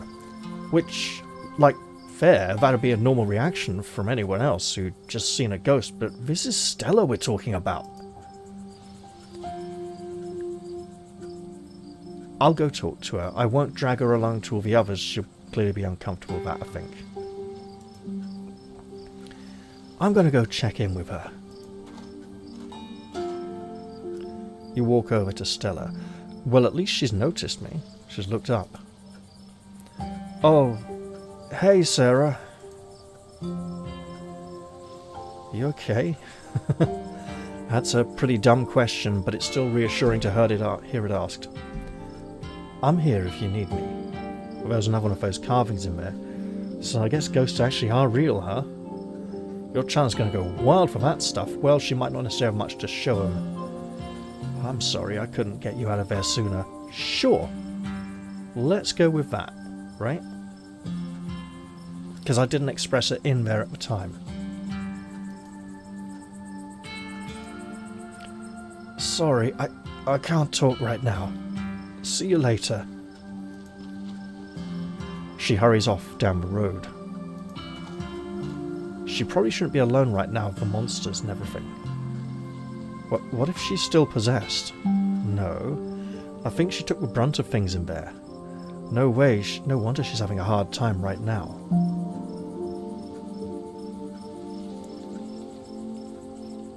Should we go after her? She didn't seem okay. Stella, says Kanika, who knows her a lot better than we do. I think she just needs some time to herself. Stella's never been the kind to share her burdens, and I doubt that'll change just because somebody goes chasing after her. If anything, it'll just make her clam up even more. She's a strong girl. She'll be okay. I'm honestly surprised she and Zane are the only ones heading out right now. You've all been through something awful, and each and every one of you needs a little rest. Especially you, Kanika. We don't want that cold of yours to get any worse. She's got a cold? There was another carving in there. They keep giving me visions.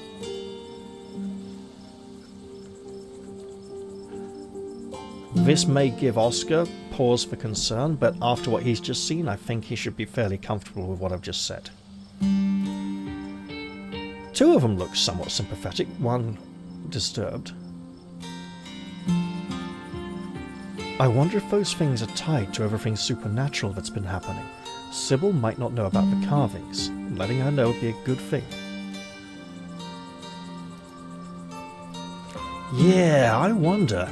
One is a coincidence, but two of them on back-to-back nights. Don't forget the third one up at the old hospital. And if you're right, and there's another one in the clinic. Told you. I'm sorry, I'm a little lost. You've been finding carvings around town, and they've been giving you visions. Yeah, we should describe them to him. He might have some historical records of something similar. I'm sure everyone here could stand around theorizing about this and that all night long, but there'll be plenty of time for that tomorrow, when the ditchlings are less likely to be about. We haven't seen them during the hours of daylight. I can't believe I let Rosalina go in there. How could I have been so careless? Mate, you didn't know. Don't be so hard on yourself. After everything she went through in the last day, how could I have let this happen? Go, comfort her. Tell her it's okay now. Just be quiet if that's what she needs.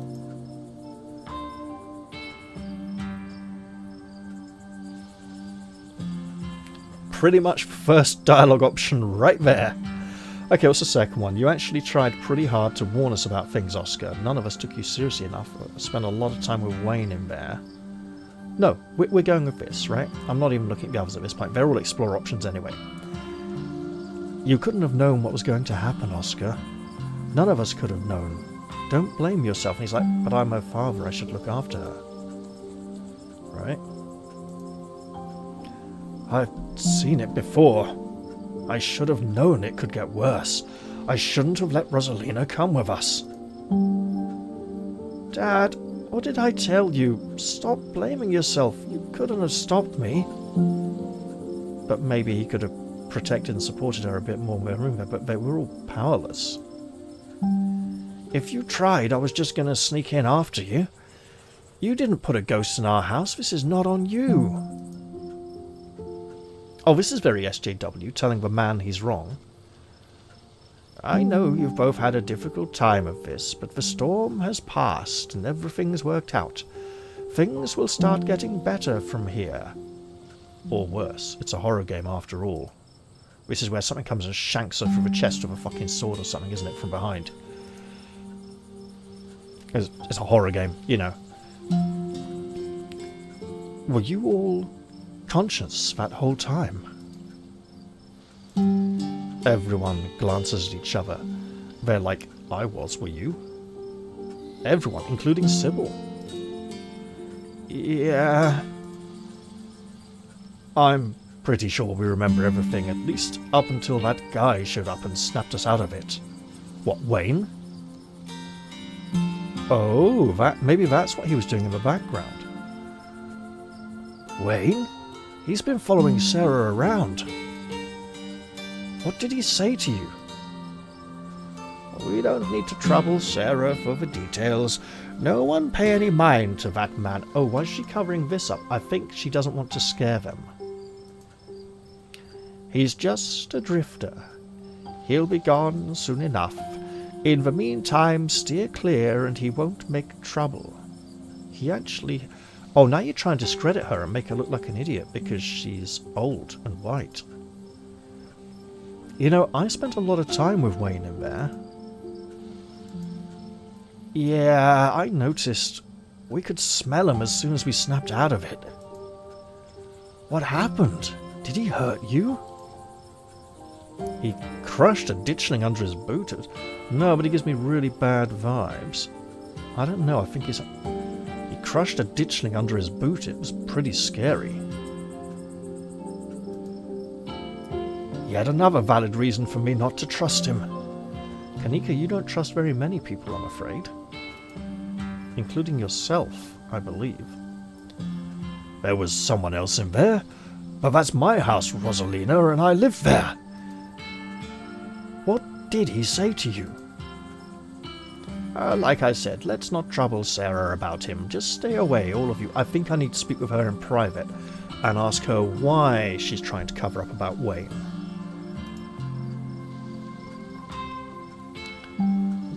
Do any of you know who you were supposed to be? Because I certainly did know who you were.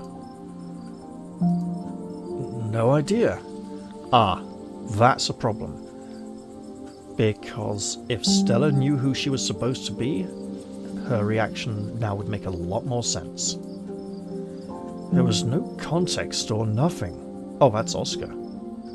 I got it halfway through the word context. But there was a weird feeling, like an overwhelming guilt. I was mostly just scared. I didn't feel any of those things. I felt... I don't know how to describe it. I felt powerful. Yeah, you were the witch you wanted to be. And it didn't end well. I guess I should probably head back. Yeah, like it's going to be safe for me to walk all the way back through the night to the mansion. Can I stay overnight with someone else? I should get going soon, too. It's starting to get chilly out here, and there's still work to do to get Rosalina set up for the night. Don't be a stranger, and let us know if you need anything, Oscar. I will. Thank you. All of you. Again. I believe it's time for me to get my daughter home as well. But, Kanika dear, you haven't been feeling well. You need to get some rest. That'll be this cold we've seen no evidence of up to this point. I think Sybil's doing a little controlling of her own. Rather like the good doctor. Okay. And if Kanika walks off, Sybil can have a word with us in private. I'll see you tomorrow, Sarah. I'll see you tomorrow, Sarah? Yeah, sure. But I'm wired. I want to talk about stuff. If I manage to get out of bed, I don't know. Yeah, I'll see you tomorrow. Cool. And now we get to talk to Sybil alone. Kanika wearily treks back to the general store. I'll walk you home after I finish getting Kanika her tea, and we can chat about what just happened. I'll just be a moment. I think if Sybil walks us home to the Scarlet Mansion, she will safely get back home to the general store in town. She's a fairly safe character. I also think if she's going to bugger off and be just a moment, this is where Wayne pops out Or the ditchlings or something else? You're too tired to say no. Sybil leaves. She'd better come back. Are we too tired to wait for her? You make yourself comfortable for a few minutes while you wait. After everything that's happened tonight, the normalcy of sitting on a quiet and empty road feels like a priceless treasure. I hope you don't mind, but I took the liberty to call your cousin and tell her about what happened tonight. You told her about the mystical side of it, or just that I stayed here for a bit? She wasn't exactly thrilled to hear from me, but I think I blunted her anger as much as I could. That probably helped a lot. I'm going to consider that priceless. Shall we head out for our walk? I imagine this is definitely a walk and talk. Time to go home. Oh, we just click go back to the estate. Come on, we want more than that. Ditchlings! You once again find yourself on a long trek back up to the estate. I'd still like to believe she's fairly safe. I like how this ditchling looks scared of her. And that one's kind of hunkering down, minding its own business. The night feels cold. The crunch of leaves beneath your feet deafening in the quiet wilderness. Now, I would presume our spiritual encounter would be the emotional, dramatic highlight of the episode. But it's looking like there might be something here, although it looks like these are kind of scared and tired and going to bed and just keeping out of her way. Let's stop here for a bit. These old bones need a moment to rest. Is this where the Sybil romance comes in? There's ditchlings everywhere.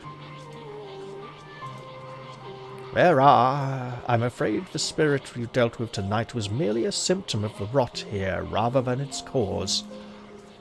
People are unfortunately just going to have to get used to the sight of these things in the coming days. Are you a witch? She laughs, surprised by your question. I suppose some people might call me one, but I'm just an old woman who fancies herself a bit of a healer. What you call yourself isn't important. You're more powerful than you let on. I mean, she's coming across as a white witch, basically, at the moment, but hard to tell.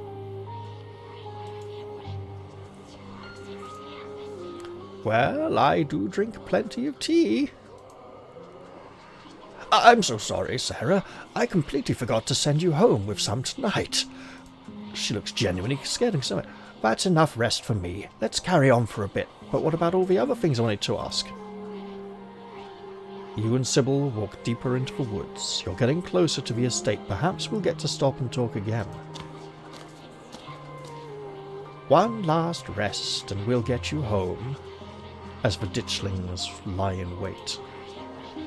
Okay, so we do get more of these. Sybil, what is Wayne? Why can't I just go home, like to my real home? Because I'm here for the funeral. So we want the stone. Sure. Sybil, what is Wayne?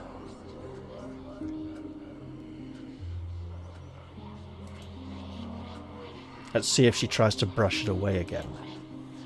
He's just a man. We both know there's more to him than that. The smile briefly fades from her face. It's her private little club and she doesn't like letting anyone else in. It's not exactly polite to share people's medical history. I may not have taken a Hippocratic oath, but I still respect the privacy of others. That doesn't mean you should trust him, though. Be careful with that one. There was a stone carving of a goat's head and a pack of wolves in that basement. There was something similar in the mines last night too. A circle of arms in chains. Am I not a man and a brother? Workers of the world unite. You have nothing to lose but your chains. two very popular slogans of the anti-slavery movement of the mid-1800s. Both of them gave me visions. Was there now? That's quite an interesting development. Perhaps we can discuss these visions over tea. My grandmother had a special blend that supposedly helped with dreams and visions. What helped suppress them or helped encourage them? Sounds like drugs. I'll be sure to have some ready by tomorrow. Maybe it'll help us piece things together. I think we probably should do that. We've wanted more of Sybil for quite some time, and perhaps if we'd asked to have tea with her and Tabitha earlier, we might have been just denied. I understood these visions perfectly well. I don't need any special tea to help me decipher them. Maybe that's not what the tea is for.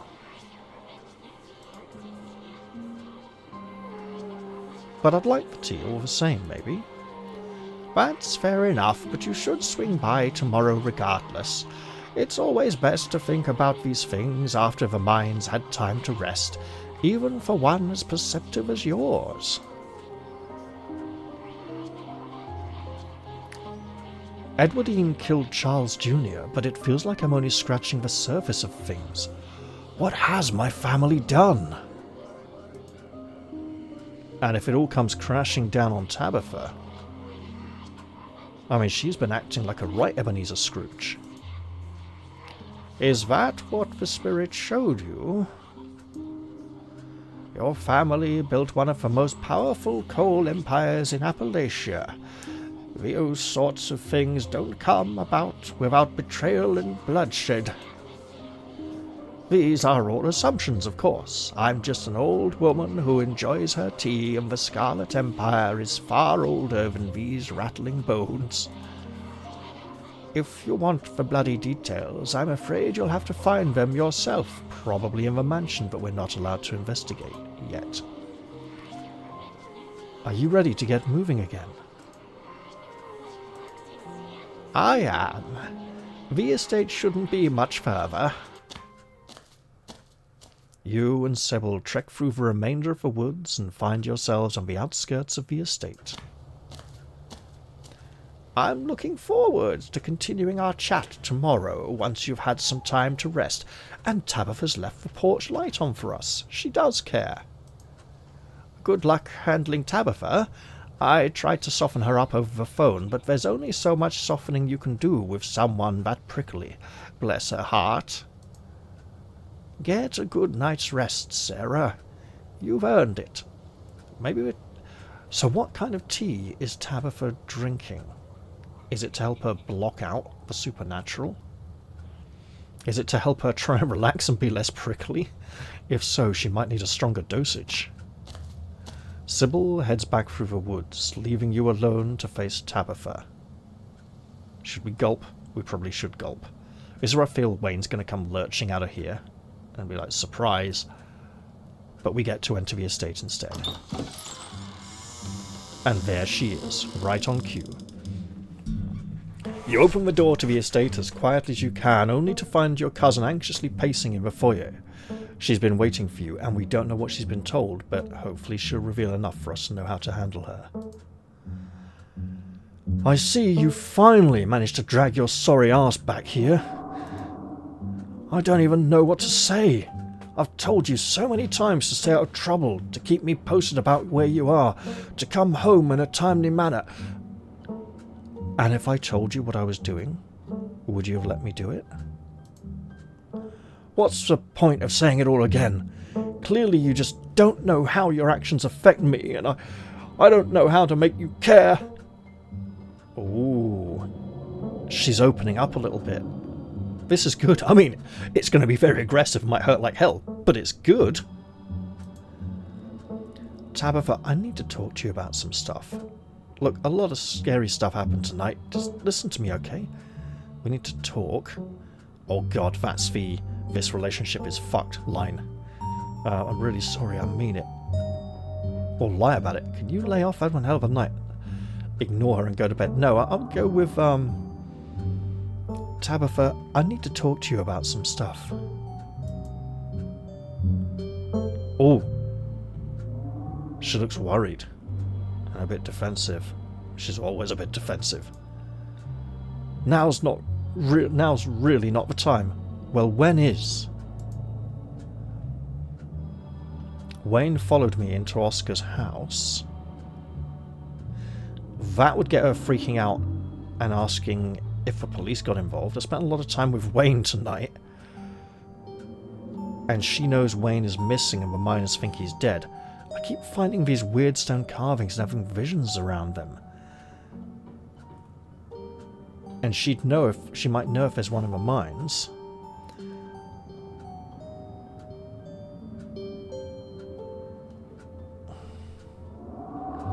I'll go with this one first. There was one in the mines last night and another in Oscar's house. Visions? Have you been having seizures? God, please stop running off on your own to places I can't find you if you have health problems. You really need to be careful. What if they're what's making all this supernatural stuff happen? They've been telling me a lot about our family. I think we've done some terrible stuff, Tabitha.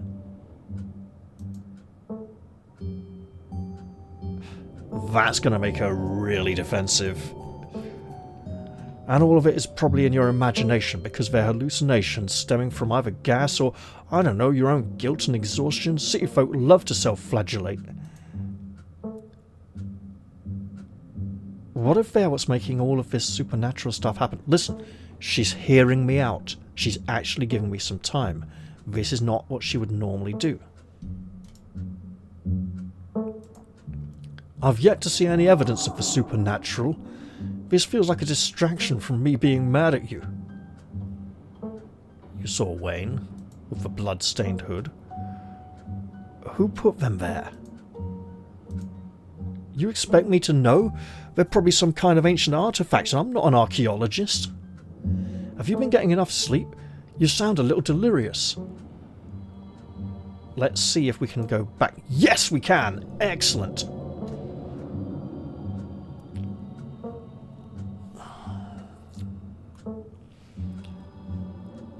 If I say Wayne followed me into Oscar's house, she might assume it's not supernatural. I think we need to get this in here now.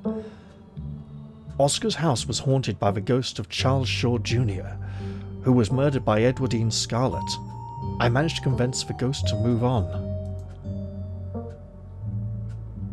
And she's going to be like, oh my god, you need to see a psychologist and get locked up in a mental hospital. Was there a gas leak in the library or something? Do you realise how ridiculous you sound right now? There were 6 other people there and they all got possessed. They can corroborate everything I'm telling you. It wasn't a gas leak, Tabitha. It was a ghost. Didn't Sybil tell you what happened? Why don't you believe in me? Sure, we'll go with... Do you think Edwardine really could have killed someone? Ooh, good question. No, we'll go with the telephone call, right? Sybil says a lot of things, Sarah. For all I know, she was making stuff up to cover for you. She's nice like that. It's annoying. Wayne followed me into Oscar's house. We definitely tell her about this. I like the fact we're getting virtually all of the explore options and we're not shutting anything off. Yet we may be shutting off things in the future, mind you. Oh. Remember what we said about the ram and the sheep and goats being a theme of time passing during the haunting? Ah. Yeah, Wayne followed me into Oscar's house. Do you think mentioning that awful man is supposed to garner sympathy from me or something? You're supposed to... Well... So you do know him? Did I ever say I didn't? He's a creep from a bad time in my life, and I do my best not to think about him, which is becoming an increasingly difficult task, especially of late. And why do you find... Oh god, we've never seen her pull that expression before. She's looking away, she's thinking about him. What is he? Seems like a nice guy. Okay, what is he? Did he keep saying to her the kind of things he was saying to us? before we appeared. A sick man, but you should avoid. If I could get him to stop talking to you, I would. He's not the decent man I used to know. Okay. We say nothing. Are we done then? Great, I'm going to bed. Look, I think I'm starting to get through to her. In theory. Your cousin walks off, leaving you alone.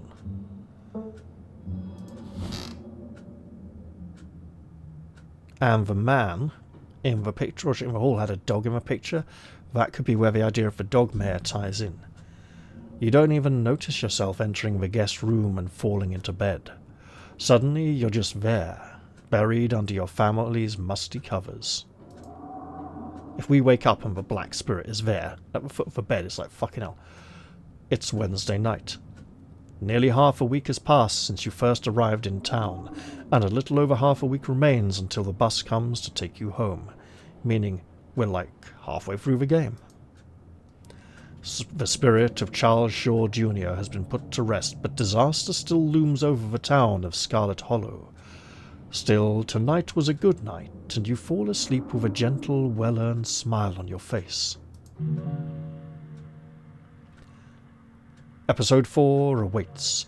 If you'd like to save before continuing, please do so now, and we absolutely shall. We will also take the opportunity of ending the episode here, because it's been a pretty lengthy one, hasn't it? Right, well, I hope you've all enjoyed this episode, and I'll look forward to seeing you all in the next one. I probably earned a bit of a rest after this one myself, actually, to be honest, although it's so early I might just record something else tonight as well. That'll give me a one episode backlog. Or two, actually. I mean, Norse got updated, Whispers of the Eyeless has come out of early access, something else. I'm going to play more Swordhaven. I don't know what's going to be next, but whatever it is, I'll enjoy recording it. Unless it's 1348 ex voto, in which case it'll just be torment. I'm not sure I'm going to continue with that one. We'll have to see how it goes. Alright. Bye for now, everyone, and see you all next time. Cheerio.